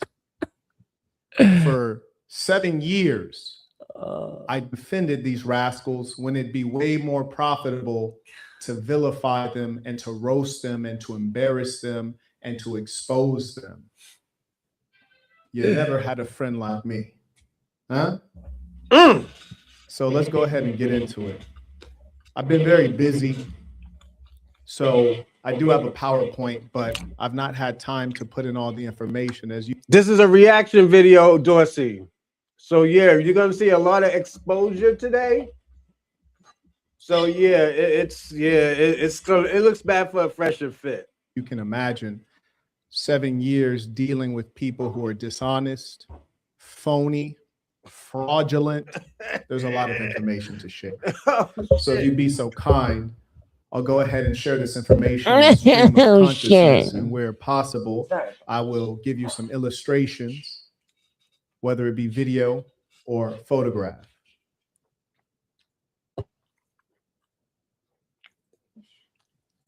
Before we get going, I'd like to state, because sometimes people get a little tribal. This is not beef. These are just facts. Neither of them are qualified to beef with me. Neither one of them at any level. And Chris and Mo, I like you guys. I just want you to know I like you guys. I offer you friendship. If you don't want friendship, then we'll deal with you like we deal with them. But I like both of you. I've never observed you being anything less than honorable. So I want that to be known. Now let's go ahead and get to this work. trying to, keep it calm because we have a lot of censorship. So I think those of you who are watching on twitch.tv/Marquette Devon.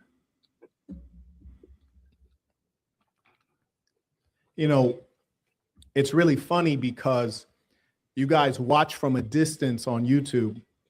A lot of times you think you know and understand the people that you're watching. So often you're confronted with facades and pretend. Mostly it's all for money.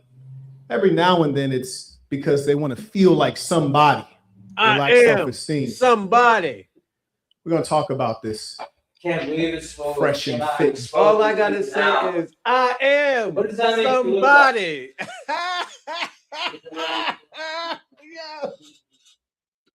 Marquette, why are you doing this shit now? This is the question now we gotta ask is why is Marquette doing this shit now?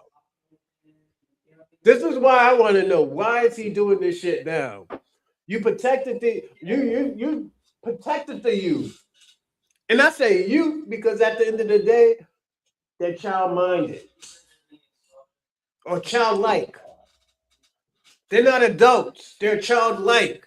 Some documentary. They're adolescents. So we got to treat them of who they are. Duo. Batman and Robin.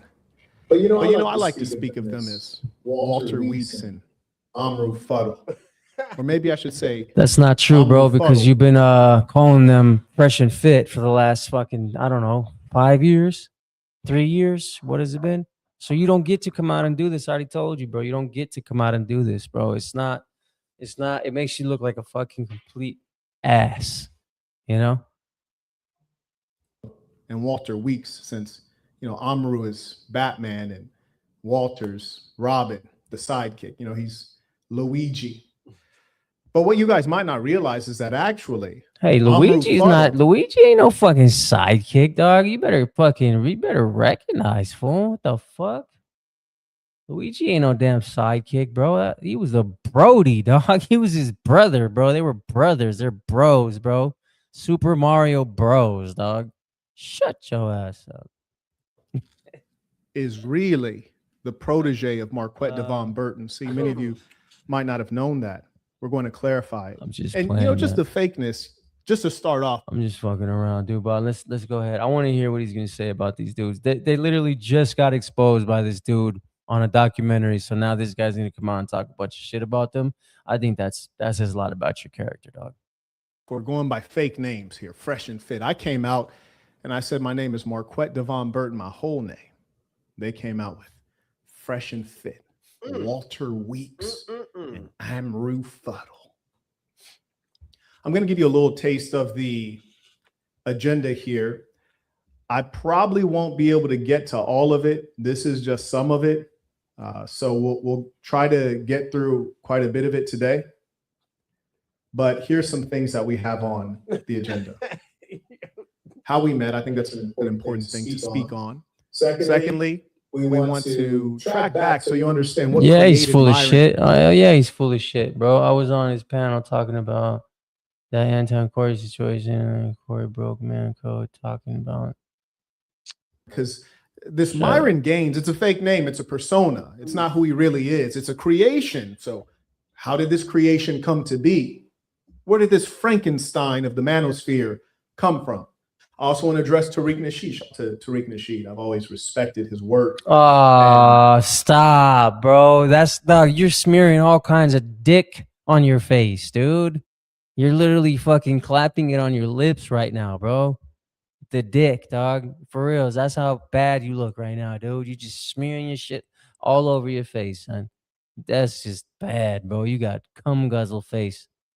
That's terrible, bro. He's put in a lot of work, and there's I'm gonna say this. Please don't, dude. Please don't, man. Just don't talk. Is Myron? Please just don't. He was trying to. Don't. Just. I'm not here for what you have to say, bro. I'm not. I'm really not. Nobody is. Nobody ever comes to your page. Relationship up the cash. Okay? A time where I was going up the cash for it, and there's a specific debate in a lot of. Kill yourself. Tariq Nasheed. I've always respected his work. Watch this. And he's put in a lot of work, and there's a time where I was going to Damn, this dude is a dick rider, bro. Look, he's gonna tell you right now himself. At a time where he was going to what?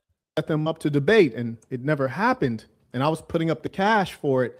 And there's a specific reason that it never happened, but I never spoke on it Because you're a hoe. I'm my brother's keeper. I don't expose people's weaknesses and flaws and shortcomings to the public, even when it's profitable. Then we want to address values and principles, because so often people come in front of the microphone and they're really just. So now the real question is why? Why? Why it never happened? Why didn't this happen? Why didn't round 2 happen? My God, bro. Said that he would put up the money. Dog. And what happens, man? And like, yeah, who's protecting his big brother? They don't gotta be on. Yo, you know what, bro? I'm gonna go to this faggot Marquetta's page. You can just watch it from his page. I'm not doing this shit. I'm not gonna sit here and listen to some fag, dude. You know, it's Marquetta. You know, this is his story. Let him tell it, dude. This must be hidden somewhere.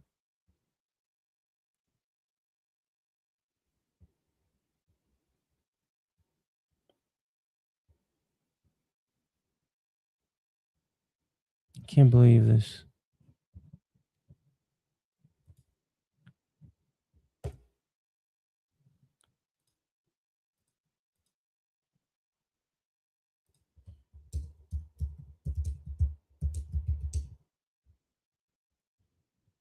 Oh, look at this. Look at him, huh? All on the podcast like a little bitch. Oh, okay. Here we go. Do you spend all day in meetings, back to back to back to back? This is interesting. I want to know what happened. Nothing probably happened, to be honest with you. They're just like a bunch of bags. No bots.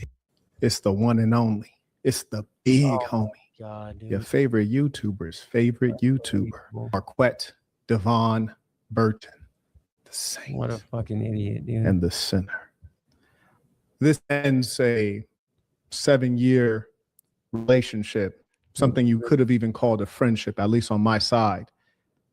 I want to make sure that this is not only entertaining, but also educational and informative. I'm one of the rare breeds you'll find in this entertainment YouTube space.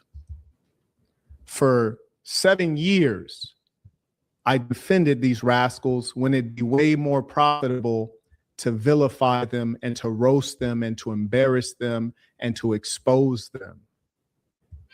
You never had a friend like me, huh? So let's go ahead and get into it. I've been very busy, so I do have a PowerPoint, but I've not had time to put in all the information. As you can imagine, 7 years dealing with people who are dishonest, phony, fraudulent. There's a lot of information to share. So if you'd be so kind, I'll go ahead and share this information in stream of consciousness, and where possible, I will give you some illustrations, whether it be video or photograph.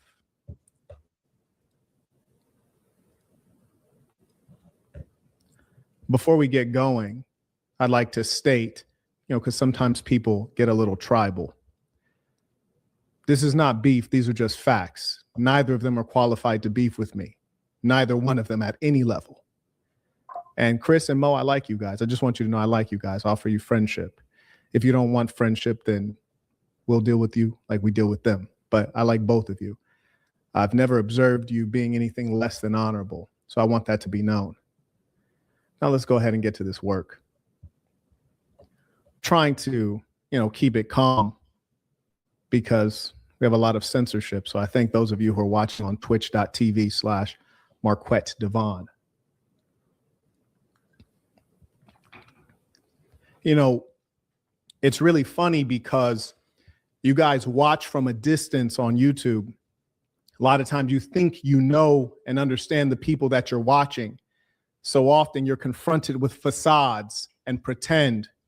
Mostly it's all for money. Every now and then it's because they want to feel like somebody. They lack self-esteem.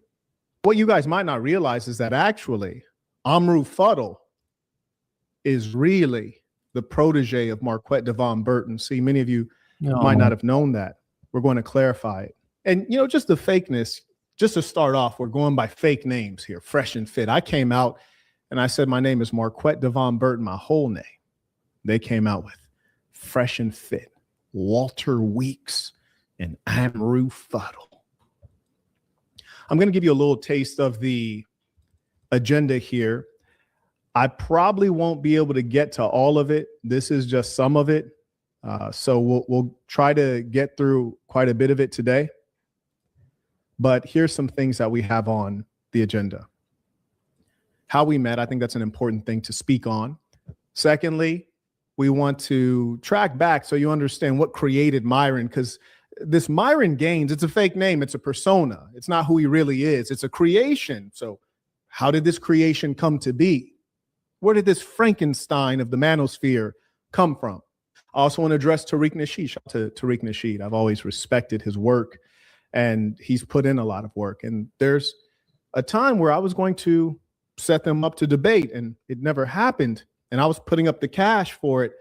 And there's a specific reason that it never happened, but I never spoke on it because I'm a brother's keeper. I don't expose people's weaknesses and flaws and shortcomings to the public, even when it's profitable.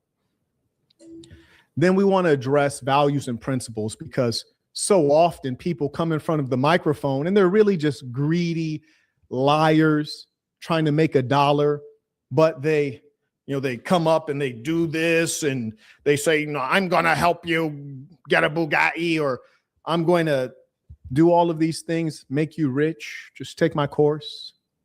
And really, it's all for the money. How can they teach you the game, but they're paying for the women that are around them and paying for the box as well? I'll give you some stories you never heard before. Also, that Chinese girl, I heard about that before everybody heard about that. I could have made breaking news, but I keep it solid because I'm a solid man, and I always have been. And I live based on principles that never change. But I'll tell you the truth about that. Some of the things you didn't know. Your enemies, my enemies. You ain't never had a friend like me. Every time you saw these rascals get into trouble, you always would notice that I'd come out of the woodwork, and I would be one of the few people who would put up some content, whether it was a live session or a video, defending them, trying to clean their name and reputation of the wealth that actually belonged on it. And not only that, I would always reach out to them and said, hey, what messaging do you need to get? What story do you need to get out? Because if you say it, it won't sound authentic. If you say it, it'll sound like you're trying to make yourself look good. How can I be of use and of support to you? Every time. Every single time they're in hot water, I reach out and say, hey, let me help you out. Now, remember this. Every time they were in hot water, it was always for a good reason, and it was always true. It was always for a good reason, and it was always true. And every time they were in hot water, the internet was monothically against them. So I was voluntarily taking a contrarian position, which is certainly less popular, less profitable, because it's less entertaining, less comical, and it's something that's going to degrade my reputation as a man of honor. But as I teach you in the black box, watch me make a pitch deck in less than 60 seconds. First, I pick a template from Beautiful AI. They have hundreds of options that are all professionally designed with AI smart slides. You can also use their AI presentation maker to get a draft instantly. Just enter whatever it is you're working on and watch it generate a compelling presentation of AI smart slides. So much faster and easier. Not only will your slides look good, but Beautiful AI shows you the order you should present your information in and what the focus of each slide should be. In less than a minute, you've got something great looking and effective. The look and feel of these smart slides can be edited to follow your branding, tone, and of course, information, and you can review them and make any changes super easily. They also make it easier to further customize presentations based on what you need. For example, adding a team member or a data point. And if there's a slide you need, you can browse their collection of smart slide templates for whatever you're looking for. So check out Beautiful AI and start your free trial today.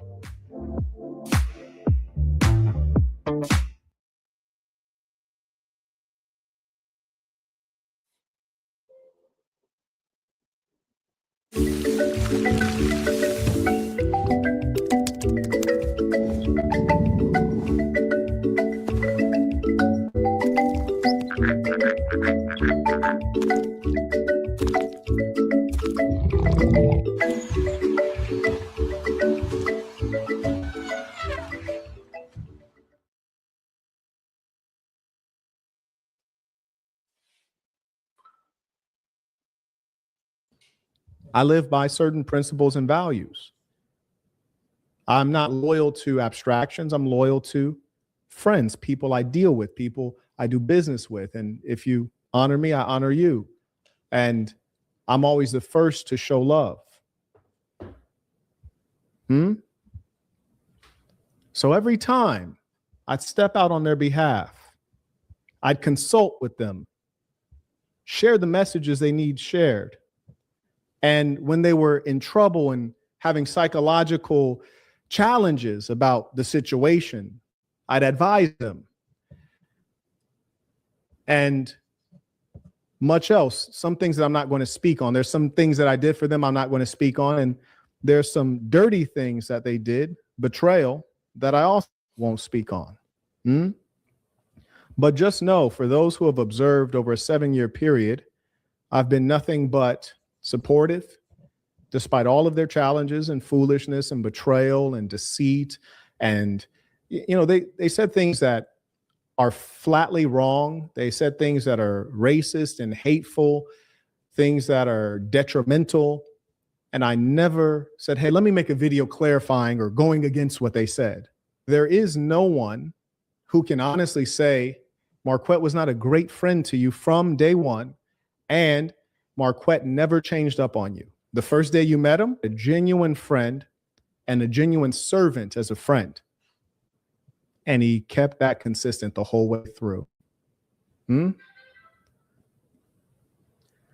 And just so you all know, they rode on my reputation, and it's even bigger than you think. This is a screenshot from IG, your notifications. These are people arguing in my comment section, and people say, these guys are dweebs. They're nerds.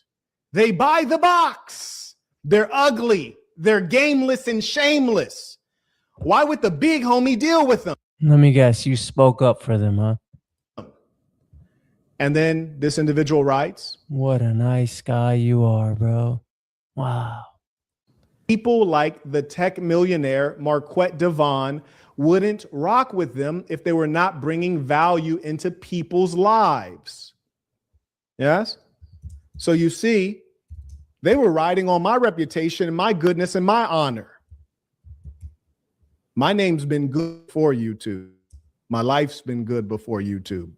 I didn't, work as a bacon boy enforcing the laws of a corrupt government and then go into YouTube. I didn't work at Chick-fil-A and then go into YouTube. So I put up my name and my reputation for these rascals. Bro, you don't have a name. So how did we meet? How did it all start? What was the thing that brought us into knowing one another, given that we are so very different? We look different. We dress differently. We're different ethnicities. We have different histories. Our advice is different. Notice I really enjoy history. I'm going to show you the first contact point that I ever had with Amru Fuddle, the guy who goes by a fake name that you know as Myron Gaines. And the first time I ever encountered him, I didn't remember. And I remember being on a live session and some dweeb in the live chat, nerd. And in the live chat, he says, you're trying to be Myron Gaines. I thought that was laughable. Who would want to be Myron Gaines? I mean, that's utterly bizarre. He's swagless and classless, always wearing a t-shirt. Who would want to be Myron Gaines? Nonsense. And then someone else in the live chat wrote, Marquette wants to be Myron Gaines. Madness. Check out this link. And then you hit the link and it shows years ago, like 2020. I would let people come on, fans, you might call them. And sometimes it would take hours. And so 2 hours in, a fan comes on and don't you know, it was Myron Gaines. Now, I didn't remember that because I let thousands of fans come on. So this is me 2 hours into a live session, letting fans come on to, greet and give thanks and say whatever's on their mind. And I also want you guys to notice the nature, so humble, so much humility, just a whole different guy. I'm a content creator myself, bro. Just want to come in and show some love and support, man. I know you're friends with my boy Lucario, so I have to come in and off. So, I just got to come in and show support, bro. That's really what it is, man. So it's cool that you're doing this, though, bring the people on and talk with them and everything like that. So, well, do forgive me for getting to you so late. I didn't want to cut anyone off. No, bro. No, the other people waited their time, bro. I don't take offense at all to that, man. Don't even worry. Absolutely. What kind of content do you create? I do. I have a fitness channel, and I also teach guys about that's why I found your stuff, because I was like, I have very similar views on dealing with chicks, bro. I'm here in Miami, so he has very similar views on dealing with chicks. Well, Marquette, why does he have very similar views to you, Marquette? That's because he learned from me. Oh, okay. I was his teacher. That's why he has very similar. Okay. I've always worked 2 jobs from as far back I can He remember. had to be gay, dog. He just had to be gay. I actually found out about the Google views, in fact. And he had to be from fucking Arizona, dog. Every time, bro, somebody's from Arizona, dog. It's just, every single time has to be a fucking square. And if it's a team, we have to lose. And not only lose, get our fucking asses beaten and embarrassed. Every time there's somebody from Arizona, bro, it makes Arizona look weak, frail, and like shit. Look at this frail bitch up here talking shit about people that put him on, bro. The guy has 56,000 views, the most views on one of his videos. Maybe he's got more. I don't know. I didn't care to look. But you're talking shit about somebody who put you on, bro. Okay? Because for whatever you want to fucking say, dog, he blew up and you didn't. You're out here trying to blow up, dog. Okay? But your little fucking community that you have built, whatever you call it, it's a cult, okay? For lack of better fucking terms. If you listen closely, you can hear fucking look at this fucking loser, bro. Look at him. My words coming out of his mouth. Yet he never quotes me. It's very strange. In fact, there have been many times on Twitter that people would forward a tweet to me and he would quote me verbatim, but never acknowledge it. And people were in the comments saying, Marquette said that. Why are you pretending as though you said that? Come on now. Oh my God, dude. Come on now. Look at how upset he is over it, dude. So you heard right there. He came on. I used to box, dude. That's why I tell people all the fucking time, it doesn't matter if somebody used to box. I don't give a fuck how many accolades he has. Okay? Look at Andrew Tate. Great example. Got his ass whooped by somebody who was a nobody. Still a nobody now to this day, and will continue to be a nobody. Is that what this dude wants, an ass whooping? Because I can give him one. I live in the same state and city he lives in. I can't stand this kind of shit, bro. When somebody goes out on a limb trying to talk shit and air out somebody that put them on, that shit makes you look like a bitch, dude. Okay? Not your brother's keeper. He waited 2 hours just to get on screen, waited 2 hours to pay homage and respect. And I said, hey, what kind of content do you do? I'm a kind, pleasant gentleman interested in this young man coming up. Wow. He'd been watching for a very, very long time, studying. That was Myron Gaines. He had been watching for some time. And as you can see, the dates on this is back from 2020. Nobody cares. And I think I've told this story before to maybe some of the saints in person, because people ask me, how did you meet? So this is 2020. And you can see that Walter's account was disabled. A hunch on why it was disabled. We'll talk about that in a moment. But he had messaged me in September, and I responded in December. And it was actually by chance that I responded. The reason that I responded is because at the time I was living in Las Vegas like a super player, mayor of Saint City, Las Vegas, you dig. And I was going to fly to Spain, and there were two women I wanted to make some arrangements. He's using my fucking words. Oh no. Am I gonna go out here and fucking act like an asshole? No, bro, because you said you dig. Because I say it. Nah, man, you're a loser, bro. You're a big fat loser, bro. With your big fat bald head, bro. Big old peanut head, dog. With, and when I'm not actively talking to someone, This is why you should never be afraid of people who supposedly have boxing skills. Because it could be a bitch like this. You know what I mean? I would eat this fool alive. It don't matter what kind of fucking sport we're playing, if we're fighting, if we're, anything, I'll whoop his ass. Okay? I'll beat the dog shit out of him. And look at he might have been Golden Gloves at one point. I don't know. He might have fought all squares, dog. Because I'm not letting this dude, dog, I'll eat you, bro. You won't even get in there with me, bro. People are scared to get in the boxing ring with me, homie. You know what I'm saying? At the gym the gym that I fuck with, dude, motherfuckers are scared to go in the boxing room with me, homie. Okay? They're scared to get in with me, bro. No bullshit. You can go to Sonny's gym and ask around, bro. Ask about Juan Flores. Motherfuckers don't even want to get in there with me, bro. Okay? I'll destroy you. But anyways, this isn't what this is about, bro. I just can't stand boy, bro. Like, even the more he talks, the more I can't stand him, dude. Archive the conversation. So I was searching in my restricted messages. There were two women I wanted to catch up. One was a gorgeous Spanish actress, fine as all get out. And then the other one's a real masterpiece, a genetic marvel. Fatima Diame. Some of you might know her. She's Senegalese. Doesn't matter how much you try, you're not going to sound Spanish. Okay? This guy, there's something wrong with this guy. The mental illness is going around a lot, bro. A lot of mental illnesses. People are sick. You know, they need attention. They want attention. Bro, I don't do this shit for attention, bro. I do this shit because it's a hobby. I do it for fun, bro. There might be 2 people in here right now, and I'm still doing what I do because I'm over here surfing, dog. I'm just trying to find cool videos and shit. I don't give a fuck about who's watching, bro. Think I care about if there's 50 or 1 people in here? Or no, I don't care. This dude probably would care, you know?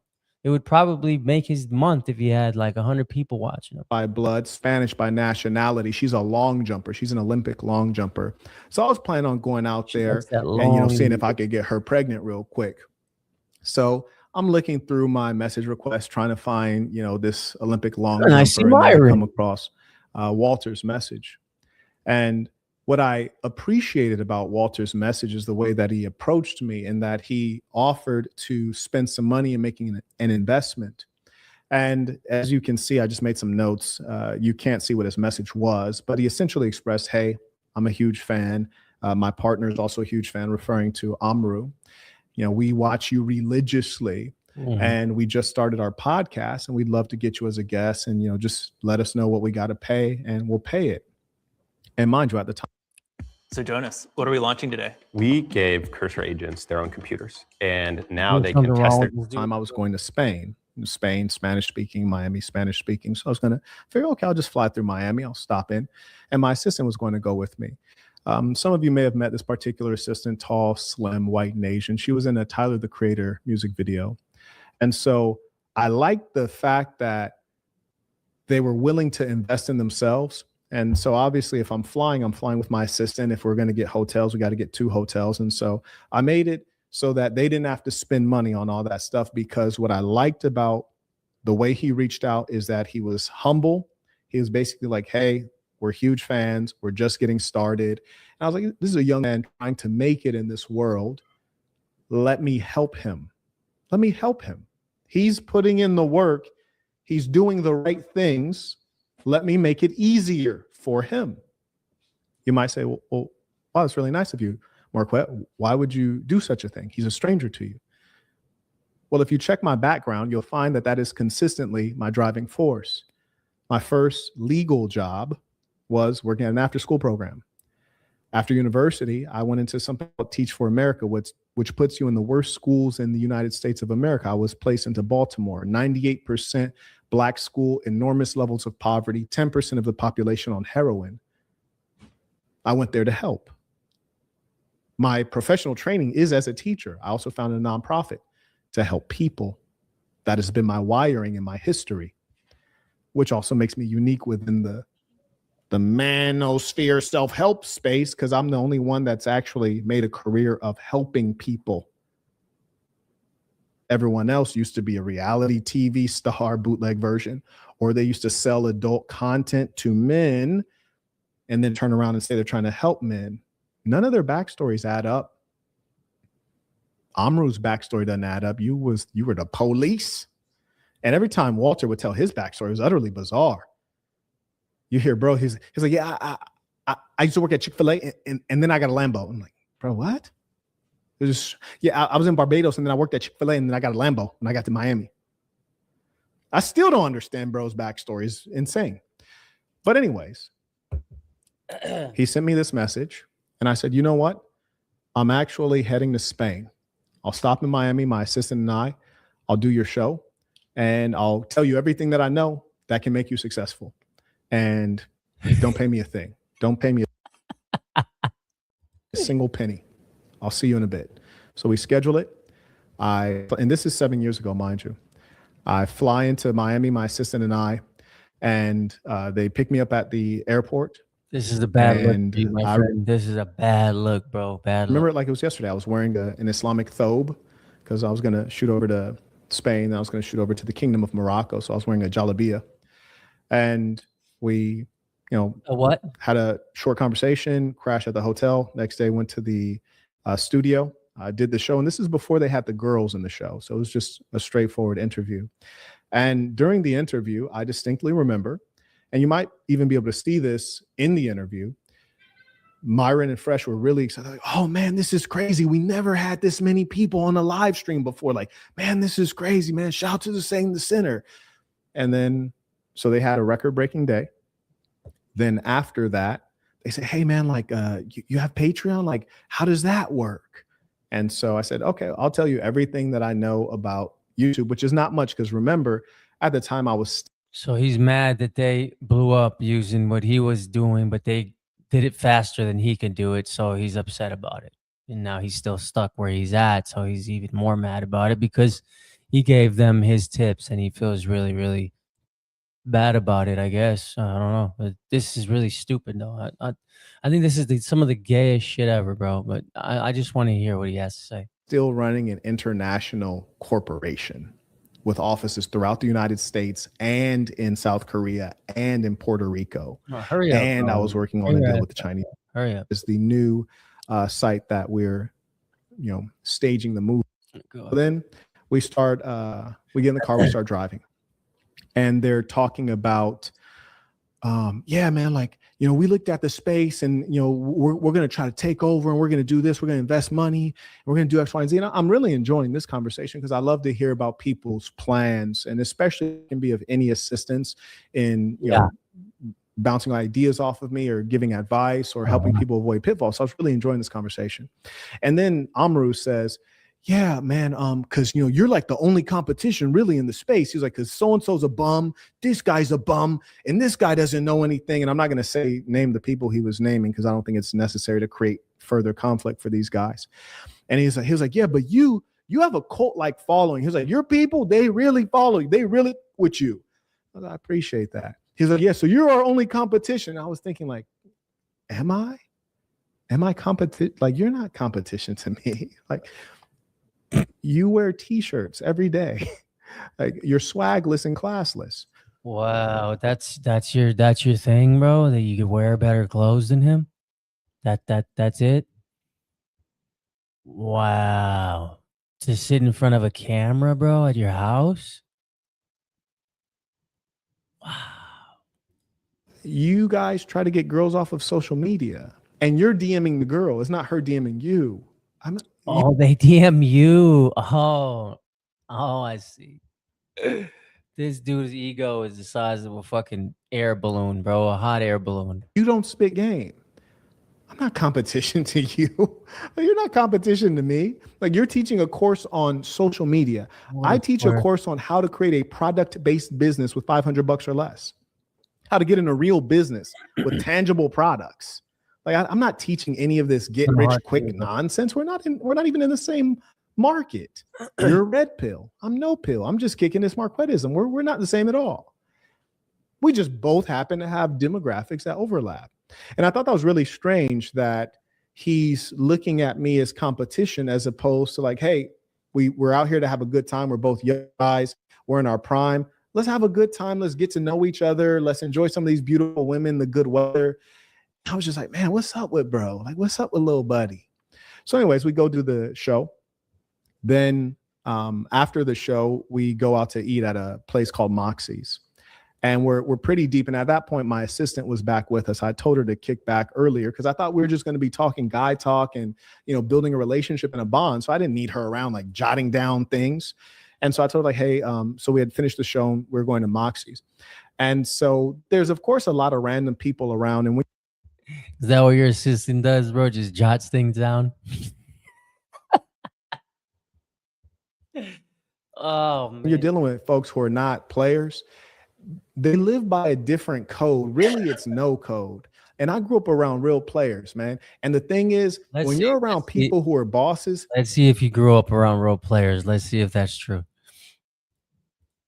Man, they don't have to talk to your girl to take your girl. Your girl just might be like, what material is that on that suit? What is that? First off, there he's just talking out his ass now. He's just, oh, you basically gonna give the girl a look and she's gonna be on your page? No, bro, stupid. It's just stupid, bro. What material? Like, why is your silk handkerchief just, let me make that neat. I'm like, nah, baby. Look, you really like this dude. He airs himself out, bro. It's awesome, actually. I don't even have to say much. I'm just laughing because it's funny. Oh my God, like you're different. You're something else. She was like, this dude airs himself out.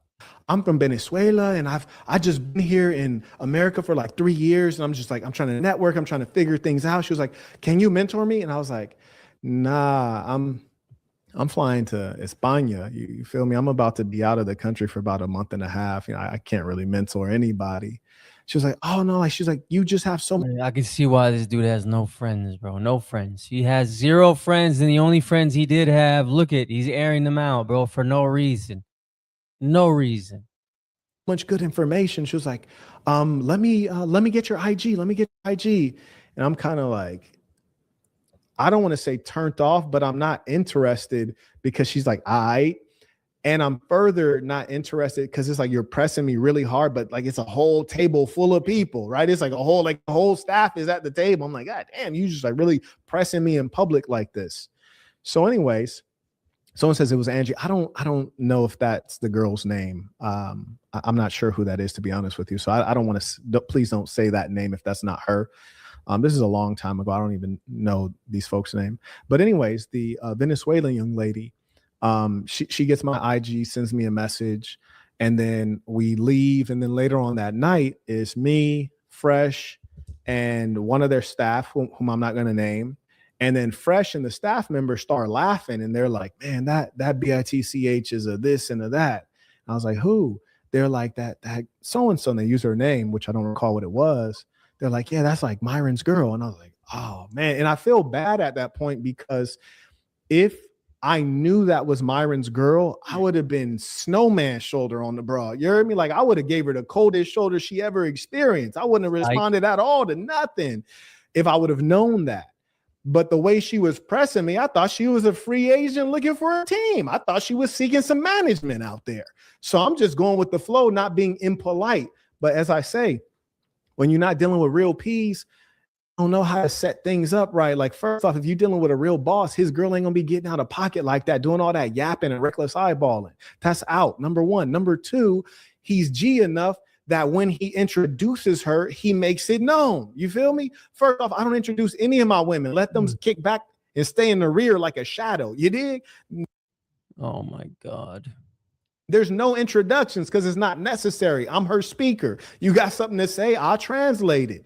But anyways, if he was really G, he'd be like, oh, hey, Quet. Yeah, man. Now I see how fucking stupid I sound when I say stupid shit like that, bro. You dig shit. Look, I'm changing my vernacular completely 100%.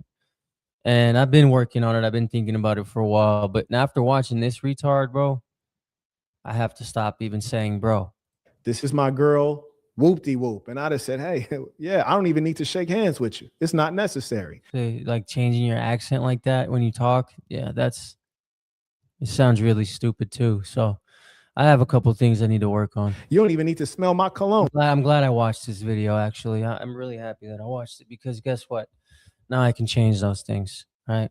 I completely and 100% because I was thinking about it, right? I was not even 100% about it. I was just like, stumbling about it, like 1 foot in, 1 foot out, But I really do got to change my vernacular, my vocabulary, the way I speak, and I am a very humble person, so I need to speak more humbly.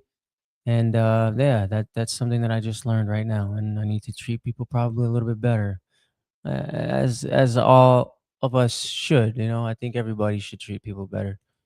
Hang back. But anyways, hang back like Nickel so said. like That's Fresh what and my old boss boy said. start laughing and they calling the girl out of her name, saying she's a slur. And maybe she is a slur. I don't know. And I wasn't trying to find out. So that was the end of the first experience. Then I did, but I could see Myron had like a bad attitude. And it was all of his own making because I showed up out of generosity and I only treated everyone with kindness and respect the whole time. So that relationship started off a little bit rocky, and it was sad because had I known it was his girl, I don't know if it was his girl or if he was just laying up with her or what the case was, but I would have definitely hung back. But that's something that was more so his issue than my issue. And after that, I ain't even I archived the bra straight away. We didn't even have any kind of conversation. So that was the first situation. But here's the thing. If you know how to manage your female, none of that would have happened. Huh? Come on now. And we're going to really get into this. Let me go ahead and take a pause for the cause real quick. We just warming up. We easing in. We are easing in. Shout out to the ballers.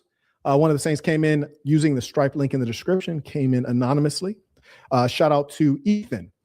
Came in supporting using the Stripe link as well. Shout out to Mr. Williams. Came in via Venmo. He writes, "Peace of the Saints. I appreciate your well-spoken and authentic message. Your time is always valuable." Thank you, sir. I appreciate that. May I also acknowledge... Just referred to his followers as saints. I think he did. Mr. Chambliss came in supporting the work. He writes, "That Spanish Senegalese track star is a real fine lady, bro. I'm trying to tell you." He writes, "Dropping gorgeous. Those two goons wouldn't be turned on by her because they're very disturbed individuals. If they heard that she was Spanish, they would be depressed upon meeting her, even though she is Spanish." Right. And this young lady body is insane. You hear me? Olympic long jumper. You know them legs is right, but the wagon is there and it's all jelly, which is extraordinary when you know the kind of muscle baby girl has to have to do the long jump, but she still got the jelly in the back, man. And she's a very dark Senegalese girl, and it's that beautiful dark skin that's just even all the way through, man. A real masterpiece. Yes, sir. We really could have made a team, me and her. Shout out to Tommy. He writes, "Tommy from the UK, peace to the Saints. The only time I watched FNF was when you were a guest on their show. I knew eventually you would cut ties with them. Character misalignment, indeed." Shout out to Mr. Gardner. He writes, "Peace to the Saints. Sasson, Carolina in attendance. I appreciate you." Shout out to my executives. May I also acknowledge Austin. He writes, "Peace to the Saints. I'm a member on both the Sasson and peaceofthesaints.com. How I cancel? Send me an email and we will get you canceled on the Sasson.com. Everyone, we encourage you to go to peaceofthesaints.com. That is the new site that we're staging the movement from, and we have some great improvements for you. My favorite features are top of my list is the ability to track and edit and keep all the activity associated with your goals, because I want you guys to be successful. And then my second favorite thing is the live chat that's embedded. So peaceofthesaints.com. Appreciate you, Chung, for sharing that. I'm saddened to see what they became. I've been rooting for them the whole time. I've been their biggest supporter. I've really wanted Fresh and Fit to win. I viewed them as friends. I viewed them as men striving, and I wanted to see them get to where they wanted to be. And over time, they became so lost. I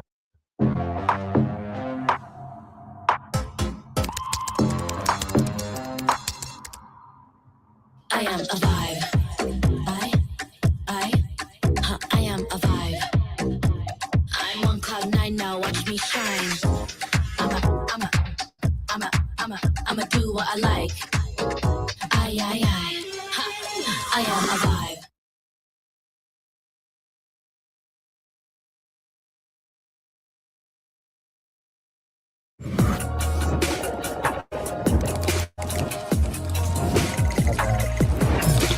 Pray for people like them, meaning people in the spotlight, because I wishing for the ism, Saint. Absolutely. So as far as they're concerned, get the money and then wash their hands of the person, because they don't have a community. They're not going to see the person again. To give it up. Nah, this is not for me, love. Yeah. Because objectively, like, we don't have to say he's ugly. Objectively, we say us being Westerners, ourselves being at a level victim of white supremacy, he's ugly. Oh my God. As measured by what we have been taught as beautiful. So that is going to drive the self-hating behavior. He's going to want to lighten the skin because he feels like he's a couple shades too dark. He's going to want to narrow out the nose, which is going to lead him to the Caucasians. And also, because our sisters are so very lost, our black women, our black men are also in disrepair. This is why I do a lot of the work that I do. That's why you sound like you sound, dog, because it's exactly what you said. You're displaced and fucking have no idea what you're saying, bro. Nobody confirms to you that what you're saying is stupid. Nobody confirms to you that what you're saying is smart. Nobody that's respectable. So you have no one in your corner but yes men and yes women that are your fucking what do you call them, assistants or whatever you want to call it. Our sisters are in such disrepair. He probably suffered a lot of discrimination. You probably know this because you went through the same thing. You just said it, bro. You went through white supremacists. You just said it, you fucking asshole. This is what I was talking about in the beginning of the video, bro. If you let people talk long enough, they will air themselves out. And this moron is a walking contradiction. In the same sentence, bro, he will fucking contradict himself. Or in the same sentence, he will tell on himself about some shit he tried to diss somebody else on before. What a fucking idiot, dude. That's the definition of a dumbass. Maybe you got hit in the head too many times, bro. You know, defense is a good thing in boxing too, right? You ever heard of Floyd Mayweather, fag?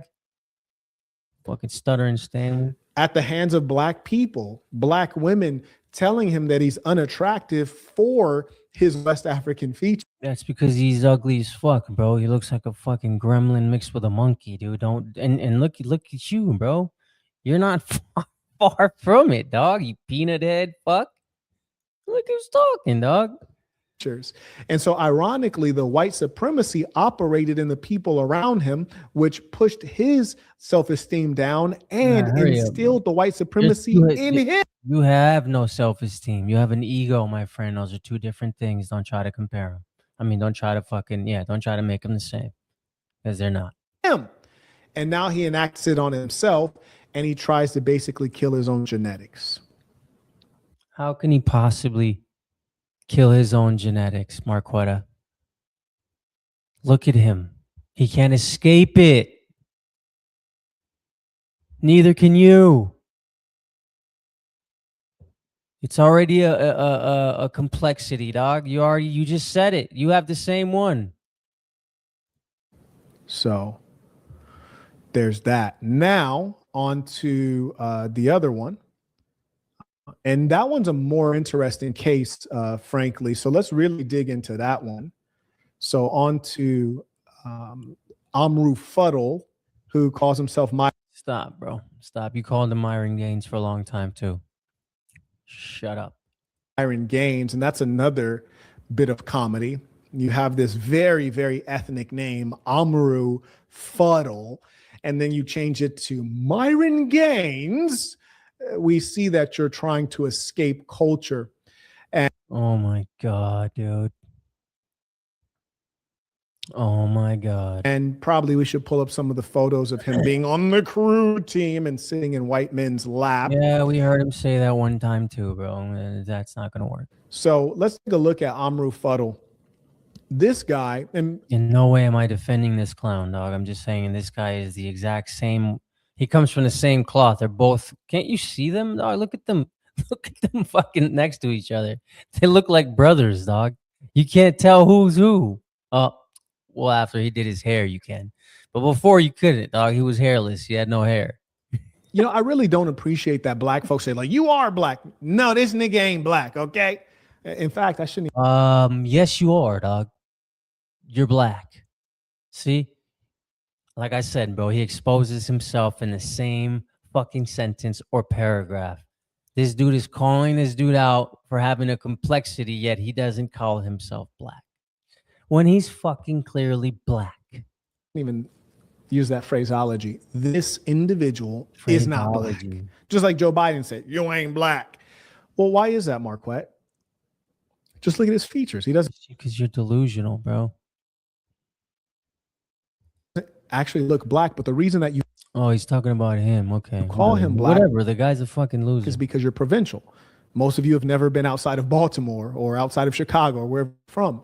And this makes sense because black people are generally low income. You know where they're from. And not exposed to much. And so they look at him and they mischaracterize him as black. But to me, he looks very much so like an Arab, number one, like a dark Arab. Oh my God. When you say Arab like that, I just, yeah, we're done, bro. Sorry, bro. I can't, I was going to give you some views. I should never even gave you that one, dude. Holy shit. Holy fuck. That was gay.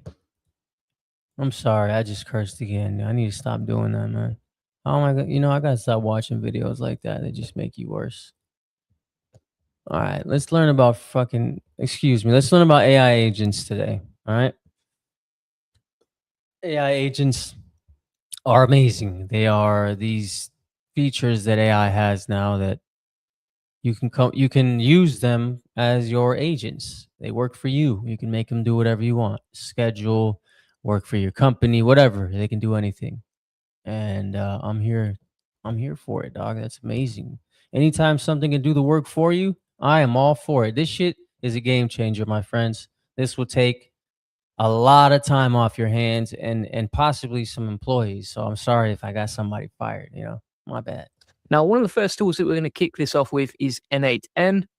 This can build seriously powerful AI agents. In fact, your only limit is your imagination. Let me show you exactly what I've worked on, and we'll start with the basics, and then we'll get more and more advanced as we go through. We're going to be talking about how to use Gemini, DeepSeek, ChatGPT agents, how to insert feedback loops, human approval loops, even how to, for example, browse the web and scrape the web with AI agents, and even some of my best workflows, including AI avatars, web scraping, sales agents, etc. Super excited to show you everything that exists inside here. Now, if you just want to get started with the basics, and you can just go inside N8N, click Create Workflow, and from here you can add a step, which is an AI agent, right? And basically what you're doing inside N8N, you are essentially creating workflows that link AI APIs. Using these workflows, you can build all sorts of complex custom agents that you would have never found before. Now, I'll show you some example workflows in a minute, but this is how it works. Now, usually when you're building out these AI agents, you want to have a trigger. So this could be, for example, like a Telegram message. It could be a WhatsApp message. It could be just adding a chat inside the chat down here so you can talk with your AI agent directly. All right. Now, once you've done that, you're going to add a row to an AI agent like you can see. And inside this AI agent, you can just give different directions. Now, you've got two choices here. You can, number one, take the prompt from the chat trigger, or you can define the prompt that you want, right? So if I go into the chat, I can set that as a trigger, and that could be the prompt for the AI agent. Or what I can do is I can click on define below and take the input inside the chat over here, plug that into the text, or just change it to something like you are a friendly assistant. Right? And then what you can also do is you can have a system message. So a system message is like giving instructions on who that agent is. And this way it knows exactly what its role is, how it's using its AI, what is basically its main priority. All right. So once you set up your AI agent, then you can go inside the chat model here, and you've got all these choices of AI. So you can use, for example, Anthropic, Azure, DeepSeek, Google Gemini. Gemini is actually free. You can grab an API from aistudio.com and then plug that for free directly into Google Gemini. You could use Grok. That's also got some free options. Mistral, Llama is free. That's hosted locally. OpenRouter, OpenAI. Now, to keep things really simple, I'm going to use OpenRouter. And the reason for that is because you get access to all these different APIs directly inside it, right? So if you select Open Router and you plug in your credentials here, just click on the drop down, go to create new credential, then you can plug in your API key. Now, if you're wondering, okay, how do you get an API key from Open Router? Just go to openrouter. You're going to sign into your account or create one. And once you've done that, just go down to your settings in the top. So hover over your profile picture, click on keys, and then from here, you can create your API key that you're going to plug into NA10. And the good thing is once this is set up, every workflow you create is already plugged in and ready to go. So you've got access to all these different APIs directly in here. If you want to go free, if you want to go on a budget, for example, you can actually just type in free on the model section and choose between all these different options. So you've got DeepSeek there, Google Gemini, Flash Experimental, to Llama. Llama is very fast. Not many people know or use it. And you've got Quen as well, which is another Chinese AI from Alibaba.